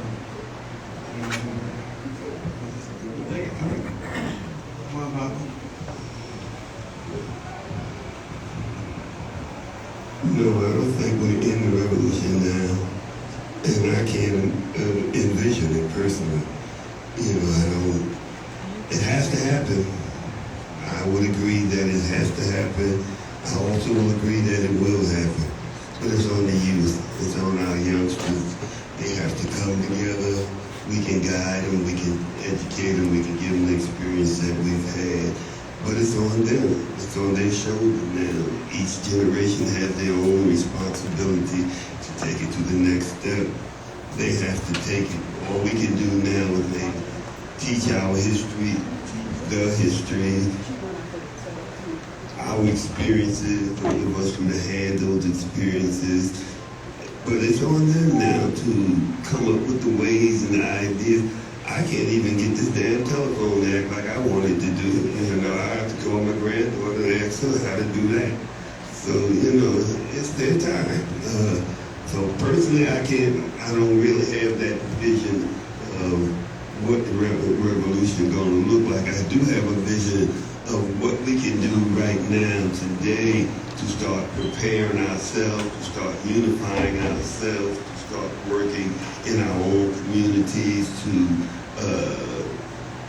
better be able to survive in these communities. I just laid out the last time I talked to some of what I think needs to be done and some of what I'm trying to do myself. But to vision the revolution, I can't see us marching down the streets with guns yet. It's going to happen, though. It's going to have to happen, because if those folks that he was just talking about from January 6th invade your community, you're going to have to defend yourself, because half of them going to be police, so you ain't be able to call the police in there to protect you, so. But to envision it, that vision is for the youth. It ain't my vision.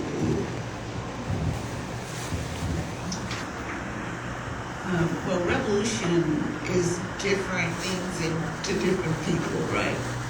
But we know revolutionary is not reform, right? We know it's a qualitative change. It's change that, takes us leaps, right? Not little gaps in the road. But revolution is a process. It's not an event. It doesn't happen. It ain't gonna happen in a week. So, but I do believe that we will make those qualitative changes once but it has to start in the minds of our people, right? And it has to come through an ideological training process, a political education training process that many of us have gone through in this room. But we have to gather our strength and our energy, those of us who are my age and older, to get back into those processes. Sometimes we say, oh, I'm tired, I can't do the study group today, but it's important for us to get back into those processes, right, of political education training, study groups. The revolution is a process, and it's something that takes us building cadre to take on those responsibilities. And building cadre could take you 5-6 years. It ain't something, a cadre don't happen in a year. It's like becoming a Babalao don't happen in 6 months, right? And so, but some people want to rush through this, and there's no rushing towards qualitative change. So.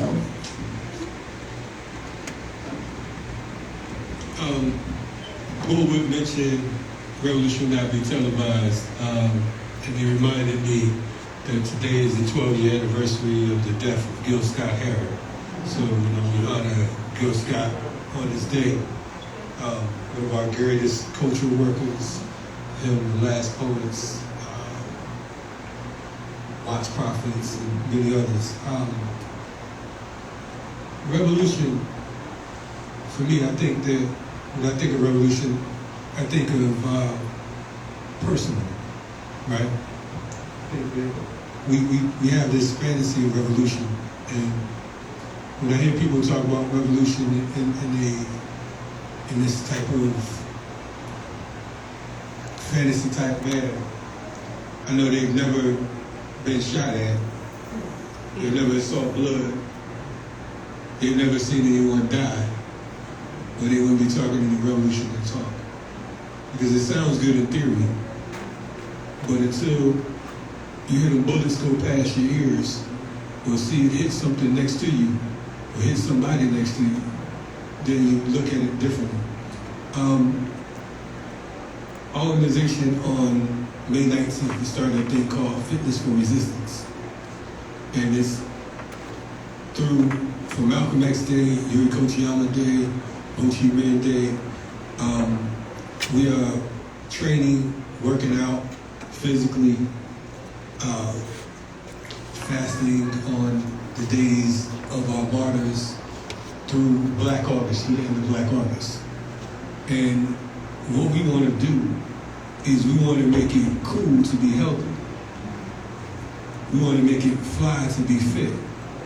Because, again, we can talk about, busting guns and all that type stuff. As the man Jamil said, everybody can fight, but everybody can't win. And you find yourself in a situation where you don't have a gun, then are you defeated? So training, preparing ourselves for health and wellness, being able to get up and down that flight of stairs before you talk about taking it to the streets. You know what I'm saying? We really look at this thing like it's just some type of mythical, magical type of program, and I think that that's one of the errors that I see with, like, my own children. I have grown children, and I see a lot of their friends, talking dumb shit, pardon my English, we're not our grandparents. I know you're not your grandparents because you a punk. You understand what I'm saying? You soft as baby shit. You know what I'm saying? You are not your ancestors. You not my we might not have the same ancestors. You understand what I'm saying? Because the one thing that humbled me, that I had to learn from, I'm from Bridgeport, Connecticut, which is tri-state area, other side of New York, about 45, 50 minutes away from the Bronx. Inner city, poverty, pain, projects, all that type of stuff.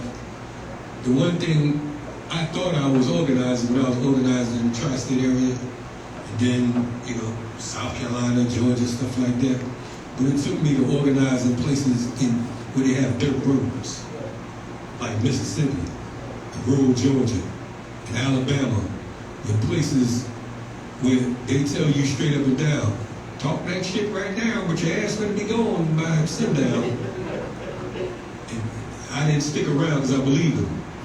But I've been to places where they protest the protesters. You understand what I'm saying? So, again, we talk about, and of course, here in Texas, I just learned yesterday, I was told that here in Texas, you don't even have to have a law degree to become a judge. You have a GED. This is an ass backwards place. I'm trying to get back to the hotel before it gets dark.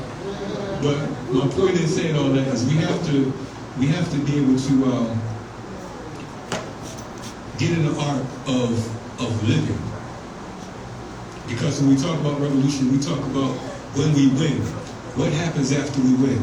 How do we envision life after this carnage? And if you're not thinking past that, then it's like, I mean, like I said, it's just a fantasy.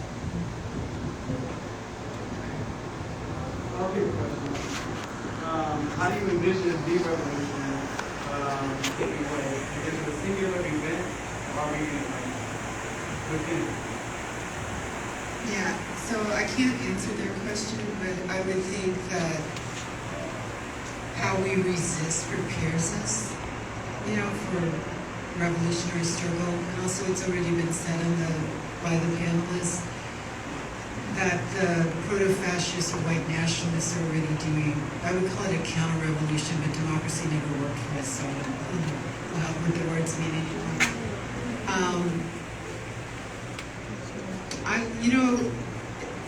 Again, I can't define it. We did this collective book called In Pursuit of Revolutionary Love. I cannot define revolutionary love, but I see it.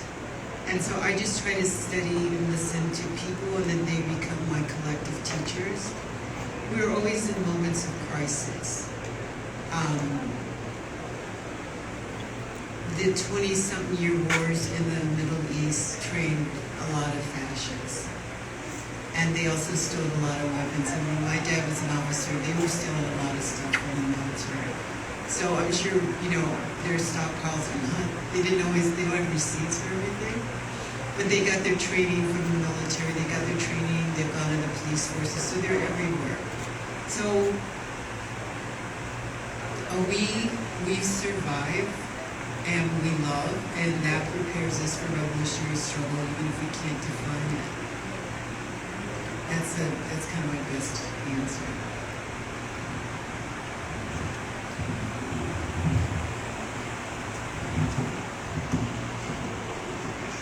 What's the question? Question is, how do you envision the revolution, quote unquote, taking place? And is it a singular event, and are we It was talked about before. I have such respect for the concept of revolution and people who have been true revolutionaries. I don't think it's a word or idea that we should play around with, right? And we'll know revolutionaries by what they do, not by what they say. You know revolutionaries by what they do and not by what it is they say. And it's only so much that we should be saying in an open public forum anyway. It's definitely a process and not a single event. Because 30 years ago, I had to ask myself these questions that were being told. Like, what are you really willing to do? Are you just want to jump on the bandwagon when something is hot and popular and trending? Or are you really trying to make a life commitment? What are you willing to give? Your time, your money, your intellect, your energy? What are you willing to give up? You willing to get your car repossessed, evicted, lose your freedom, lose your life, take a life? Those are like real questions that we have to ask ourselves when we even broach this subject of revolution. So I think it's a process, and through the educational piece is how we, I believe, help get people to understand it and not it be some fantasy or we romanticize something about revolution. What was the other part of the question? I mean, from a standpoint of being in space and time, I guess we're always in a process. We somewhere on the spectrum, you know what I mean? We're somewhere in terms of the spectrum, and there have been, seeds of certain resistance that we see But, so we're somewhere on the spectrum. I couldn't define it exactly fully. But.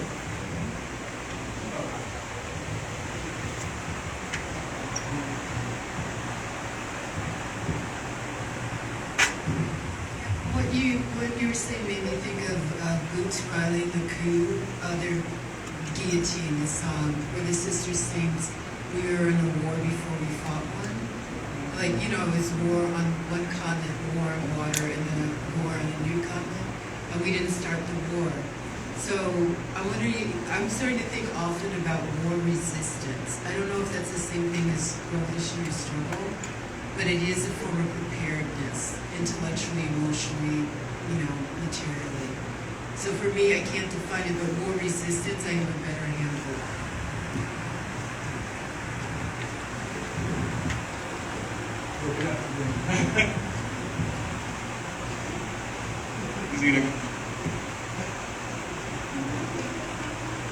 Yes. Thank you. I know that I'm not on the panel, but when we're talking about revolutionaries and listening to all of what you are all saying and being in this space, I cannot help but think about all of those revolutionaries and those brothers and sisters believed in revolution and gave their lives to what they believed in because they believed in revolution in their lifetime. I'm talking about those folks who became U.S.-held political prisoners and prisoners of war because they were in the movements of the 1960s and 70s. So as I'm listening to you, I'm thinking about Teddy Jahis. I'm thinking about Kwesi Balagoon. I'm thinking about Russell Maroon Schultz. I'm thinking about Robert Seth Hayes. I'm thinking about Albert Noah Washington. I'm thinking about Abdul Majid. I'm thinking about our white anti-imperialist, Tom Manning. I'm thinking about Marilyn Buck, right? That this idea, and I know I'm probably thinking, forgetting some names. No, he's still alive. Yeah, I'm talking about people who have passed on, were murdered by these death camps, right? That these were not just words, right? So Kofi, when you said about what are people willing to give, but not just what they're willing to do, but what they're willing to sacrifice. And they walked inside those cages, and they never came out except for in a coffin. And so I think that it's so important because this space is so wonderful and so vital and essential to our identity and whatever movements we're attempting to build and what we're trying to teach people, that it's so important that their names be spoken in this space. So thank you.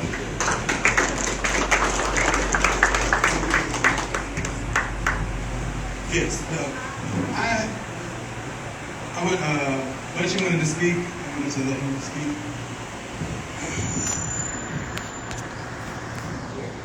How you doing? My name is John Buncher-Queer. For those who don't know, I was in the Black Panther Party for 10 years. And one thing in the Black Panther Party, we're talking about a revolution. We said that the revolution is protracted. Protracted means long term. We also say, just like in the alphabet, you don't go from A to Z. You go A, B, C, D. So it's a long struggle. We are a good comrade friend of mine, Omar Wiley Kethi. He was the local head of the All-African Revolution Social Party here. Myself, Kofi, James, we over at his house. So we sitting there, so he says, Bunchy said, man, you know, back in the 70s, I thought revolution was right around the corner. He said, I hope we learned something. So then James said, well, we did learn something. He said, what? James said, revolution wasn't right around the corner. And so that's a fact. You know, it's a protracted struggle. And I know, and we went through, but you youngsters, like Congress said, this shit is coming. Just give them the family. They already shown us, you know. So and we have to be ready. And that's all I have to say.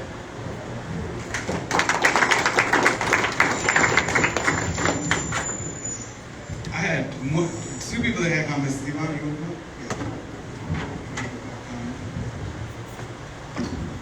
Hey y'all, I just want to say thank you. This is like an honor to really be here with some of like the most amazing thinkers. I have less of a comment and more so questions and concerns about a couple of things. So, my name's Yvonne, I organize here in the city and stuff like that.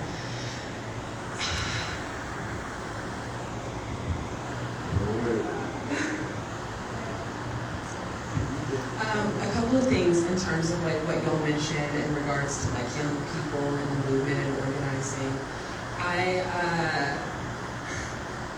How many young people are y'all actively talking to and engaging with? You know, I would have an incredible amount of respect for y'all as being my elders, but y'all are elders and you use the phrase historical dissonance. It feels like we have discontinuity. It feels like we have a generational discontinuity.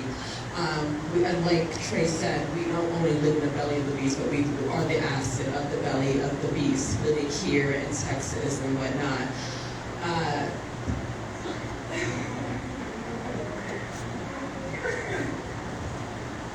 I think that we need to really come to terms that we live in a very high surveilled state.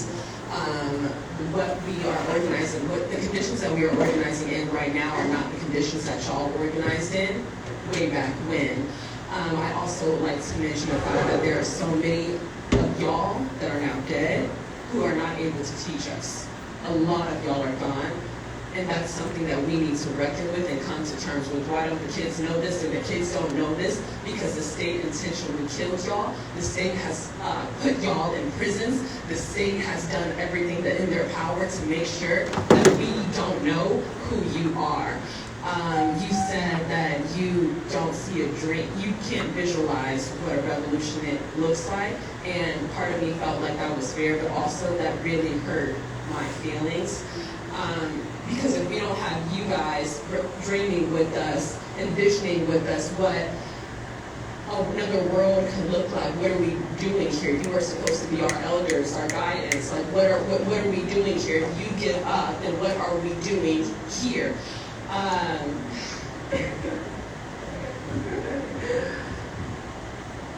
had a couple of more things to say, but it's in one ear, out the other. But thank you.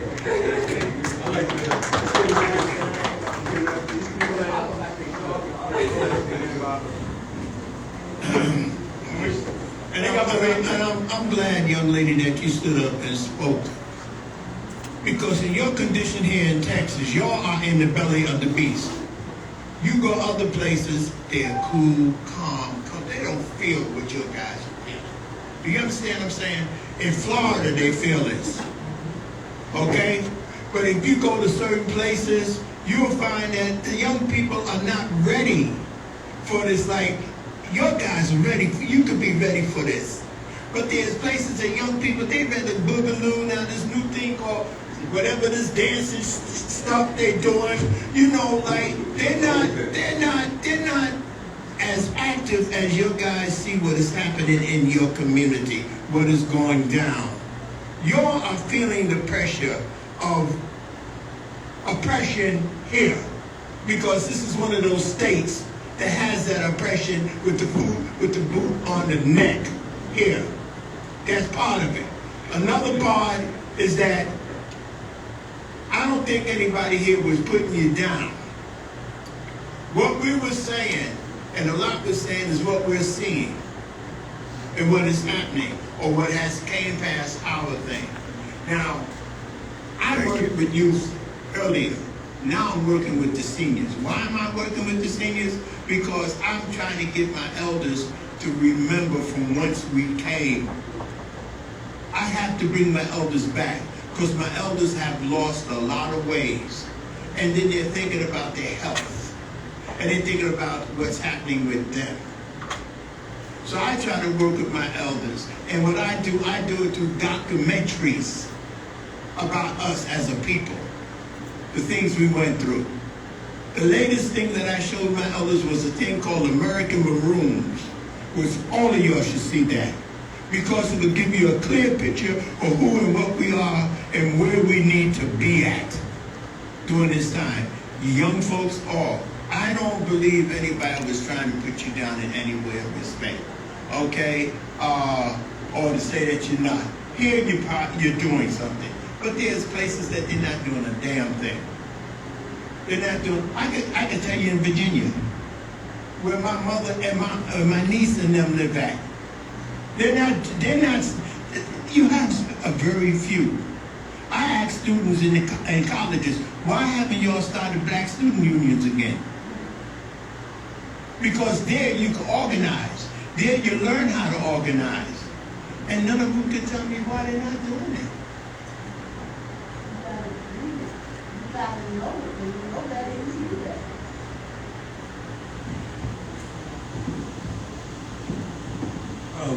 Real quick, I'm glad you posed that question.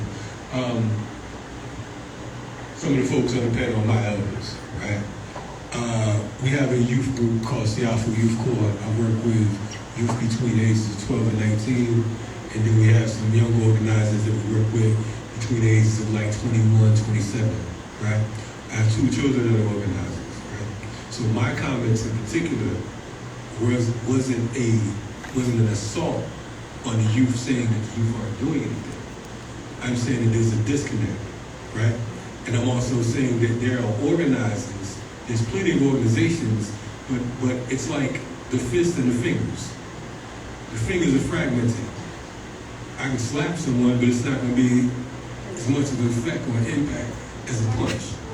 The criticism that's given today, there's two types of criticism. There's antagonistic criticism, there's constructive criticism.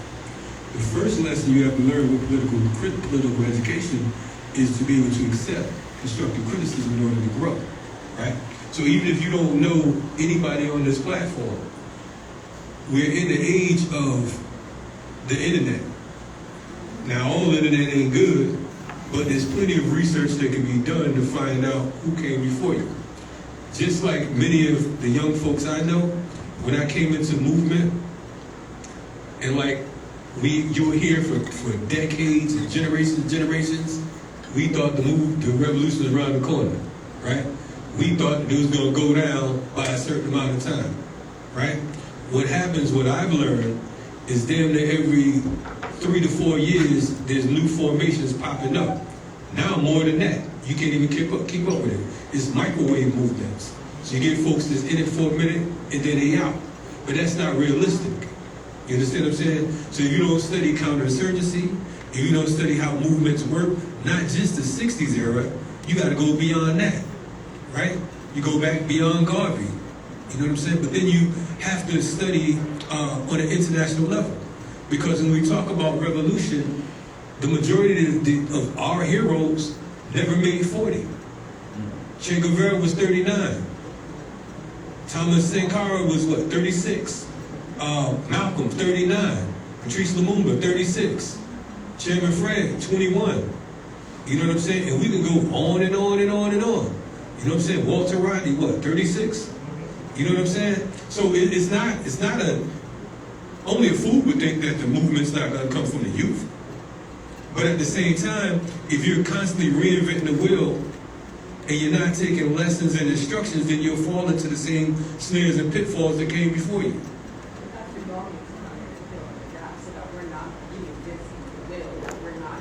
Right, but you gotta get your pronouns right. Who is y'all? I just told you I'm working with groups. I'm working with organizations.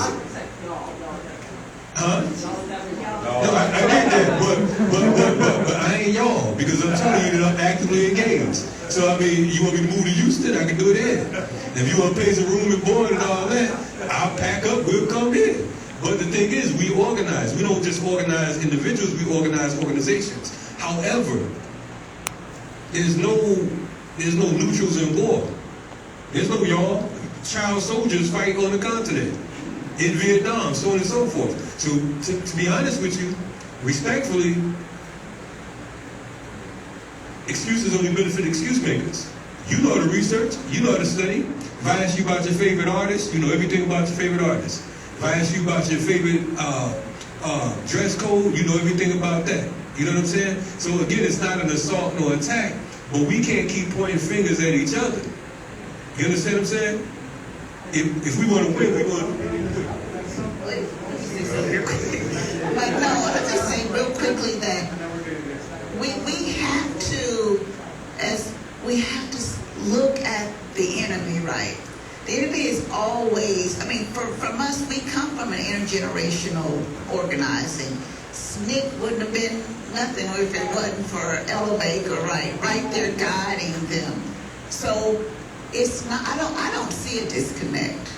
I really don't. I see the enemy creating these ideas among our youth that, oh, they're old folks, they don't know nothing, so we're not going to listen to them. This is what we're going to do it our way, right? But that's not a reality. That's not coming from our struggle. That's coming from the enemy to put ideas into your head that you don't need us. Are we the problem? We're not teaching you. But that's not the reality. If you were, I just said that you need to belong in a study group. Not just with peers, right, but with elders, of us. Most of us came out of, most of us got our knowledge from being in a black student organization or in an organization, where we had a political education process. The youth need a political education process, right? But you can't let the enemy put these ideas in your head that it's us against you or you. No. That we are the problem. We are not. We are here for you. And it's not just the organizers that they try to put this divide between the elders and the youth. But it's even among our youth. We have our young teenagers. They don't want to listen to their parents, right? They listen to the streets or listen to anybody but their elders. So it's not you. It's not a personal problem. It's not because it's not something that's coming out of our history, right? It's not us. We are here for you. I mean, if you ask any of these elders, can we meet with you tomorrow? Can we have a Zoom meeting on how to organize? None of us would say, no, I ain't got time for that. No. So there's no disconnect that I see, because I work with youth. I work with young folks. But I'm saying to you, don't let the enemy put ideas in your head. Don't let them divide us, because it is a tool of the enemy. Trust me, it is.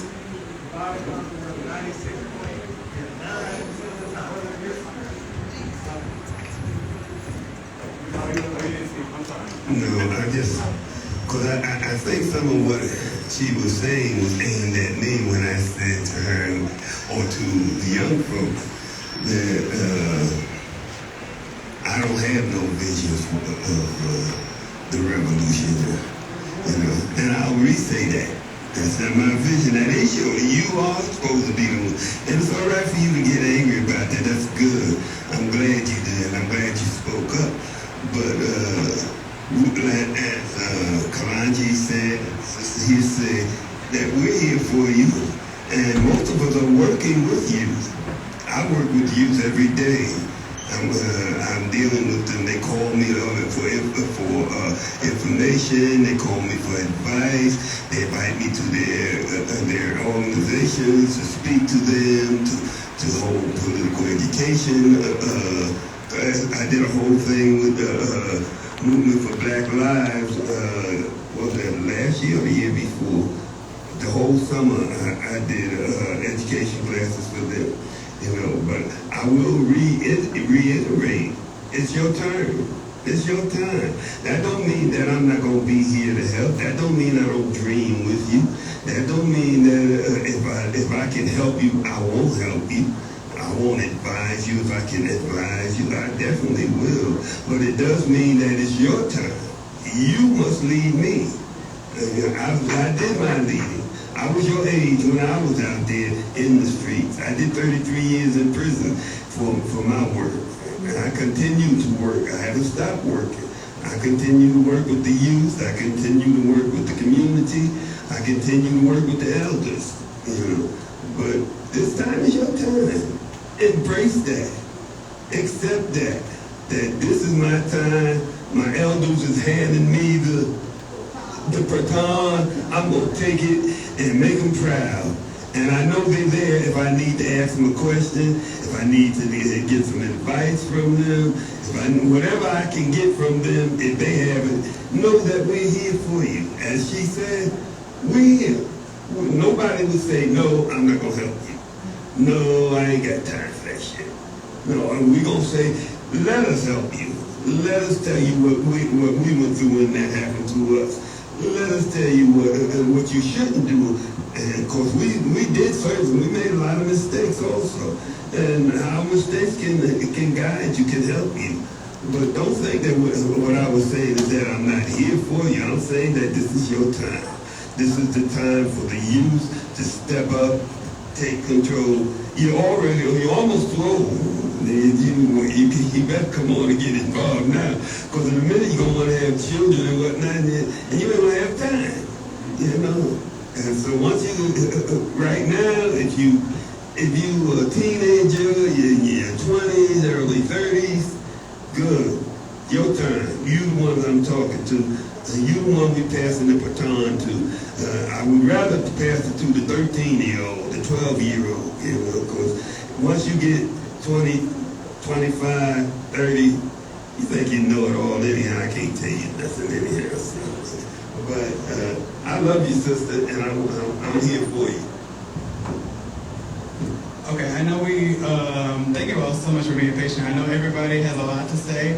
I probably want to contain this at 8 o'clock. So I know we have Brother Yusuf, we have Sister Jackie, we have Alana Lon, and we have this brother right here. And Dr. Zar. So Yusuf, Dr. Joy, Sister Jackie, and then these are just comments. Like we can't really respond, but I know people. Yeah, that's what I said. He's right next. And so hopefully at 8 we're gonna have to contain it because we do need to clean up, and it's been a long day. So I'm so grateful that everybody is very passionate, and I'm glad that this has been a stimulating conversation. So, brother, yeah, I think there was a misunderstanding of what the sister said. And I think it was very profound. I think it was very simplified by some of the panelists when y'all responded. That's real easy to make that type of response. What she was saying, and she said it very clearly, she said that it hurt her that she wasn't talking about anybody attacking her. She wasn't even criticizing her. She was saying that there was no vision about what revolution was. And I said it and thought to myself, I said, yeah, some of the things that we were talking about is like, I mean, this is 2024, and they're talking about AI and all this kind of stuff.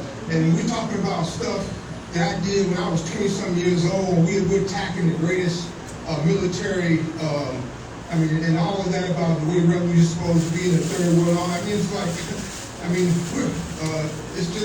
it's not the same.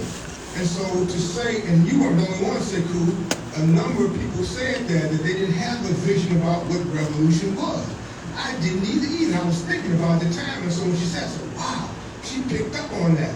So all she was saying was that it hurt her that after all the things that we've been through, and we're sitting up here talking about revolution, we can't give her an idea of the way we see revolution being. I think that's because we think these old terms about the bullets hitting around us and people when we killing and we dying.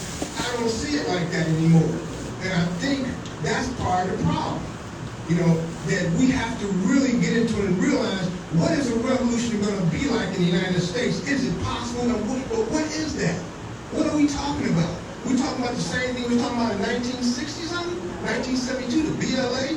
That's what we're talking about. That sounds good, it makes us feel good. But is that what we're talking about? We're going to succeed and change this society and bring about a new world and a new life?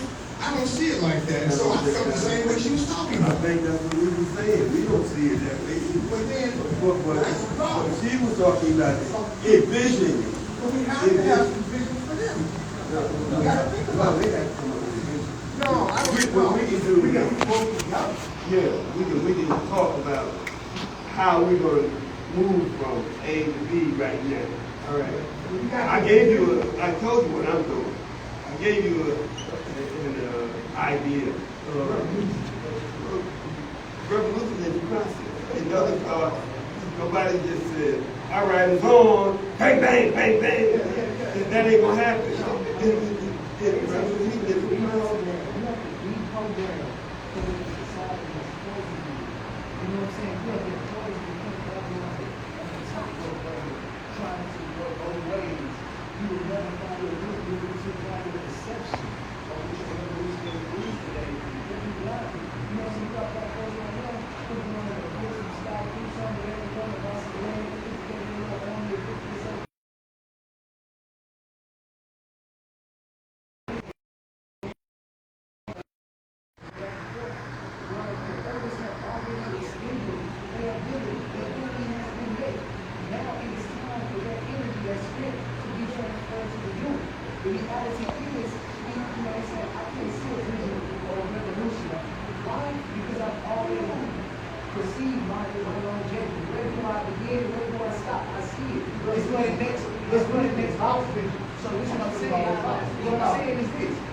reinventing the wheel, and it's like, then what are we doing then, right? So that's really what it's all about. And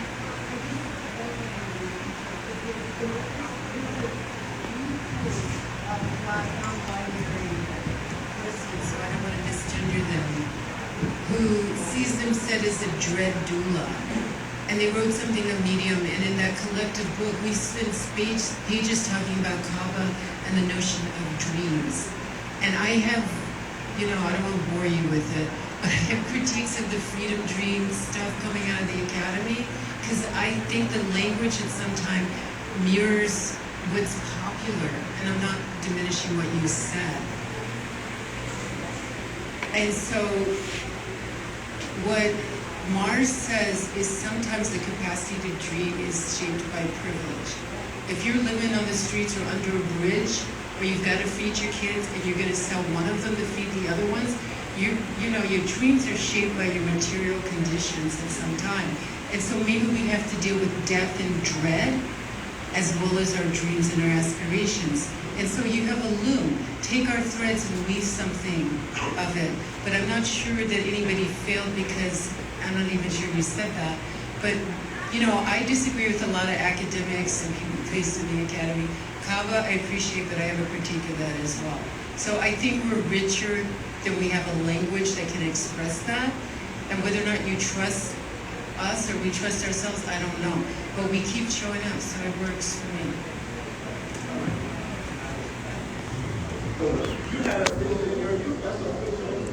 You have to go up there because there's no. You have to go up there because it's not. The mic gonna come back here. Can I say something really quickly? Oh, you have somebody back here. I know. A lot of people have a lot to say. I know. Well, you got to stand up. I wanted to say a couple of things real quick. One, I'm 58, so I'm not of the 60s era movement. I was born there. I was born in the 60s, but so I'm coming, behind them, living off the fumes. And then I had to want the information and go seek out and find the people. Dr. Lloyd is here, raised up. That whole row of Panther is right there.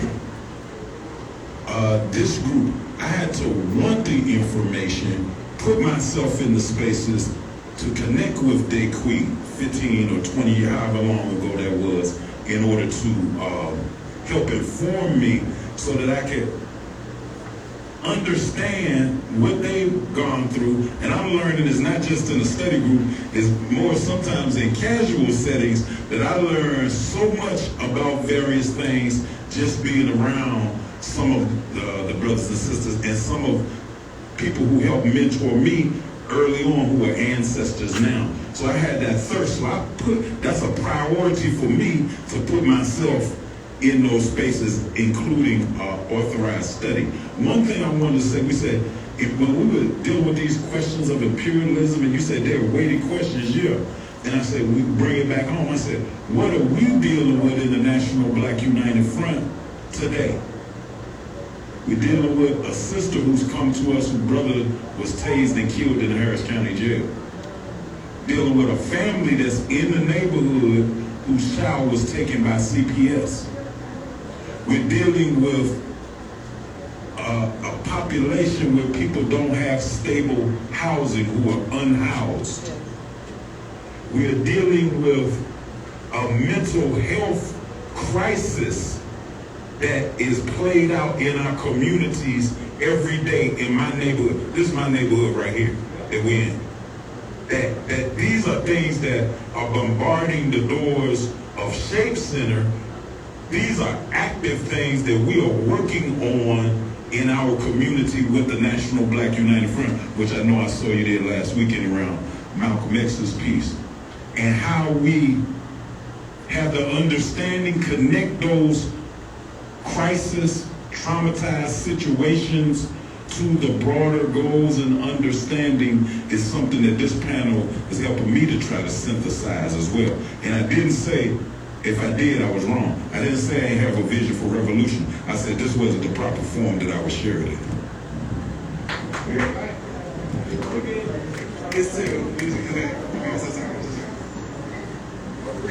Hello. I just want to say this. This gentleman did mention AI, artificial intelligence, right? That's where we need to be. Let me give you a simple example. One reason why the Indians didn't win is the weaponry of the white man was what? Superior to the old Arab. Well, here we are now in 2023, and I'm a mathematician, majored in English and math. But I also went to engineering school, got my rate from NYU. I want to thank Wardlaw for sending me there. I remember the Zionists. You know what I'm talking about? They studied harder than me. I'm from Texas, you know. I said, boy, these Hasidic Jews are really studious. You know what? They learned that engineering and mathematics and STEM stuff to go back and rebuild Israel. They had a land to rebuild. Think about it. We don't even have a what? A territory to what? Not yet anyway. Okay, we talked about it. All right. So what I want to say is our young people need to get to be proficient in STEM and be politically astute and be psychologically strong. And if you don't mind, being shielded by whatever spiritual element they believe in. And I've always admired the work of the Panthers. And I'm only here because I used to work in Harlem. And I remember where I was when they killed Martin Luther King. I was in a complex analysis class. And an Indian came and got me and said, Jackie, they killed Martin Luther King. Don't go do your survey in Harlem tomorrow. It's going to be a riot there. And it was.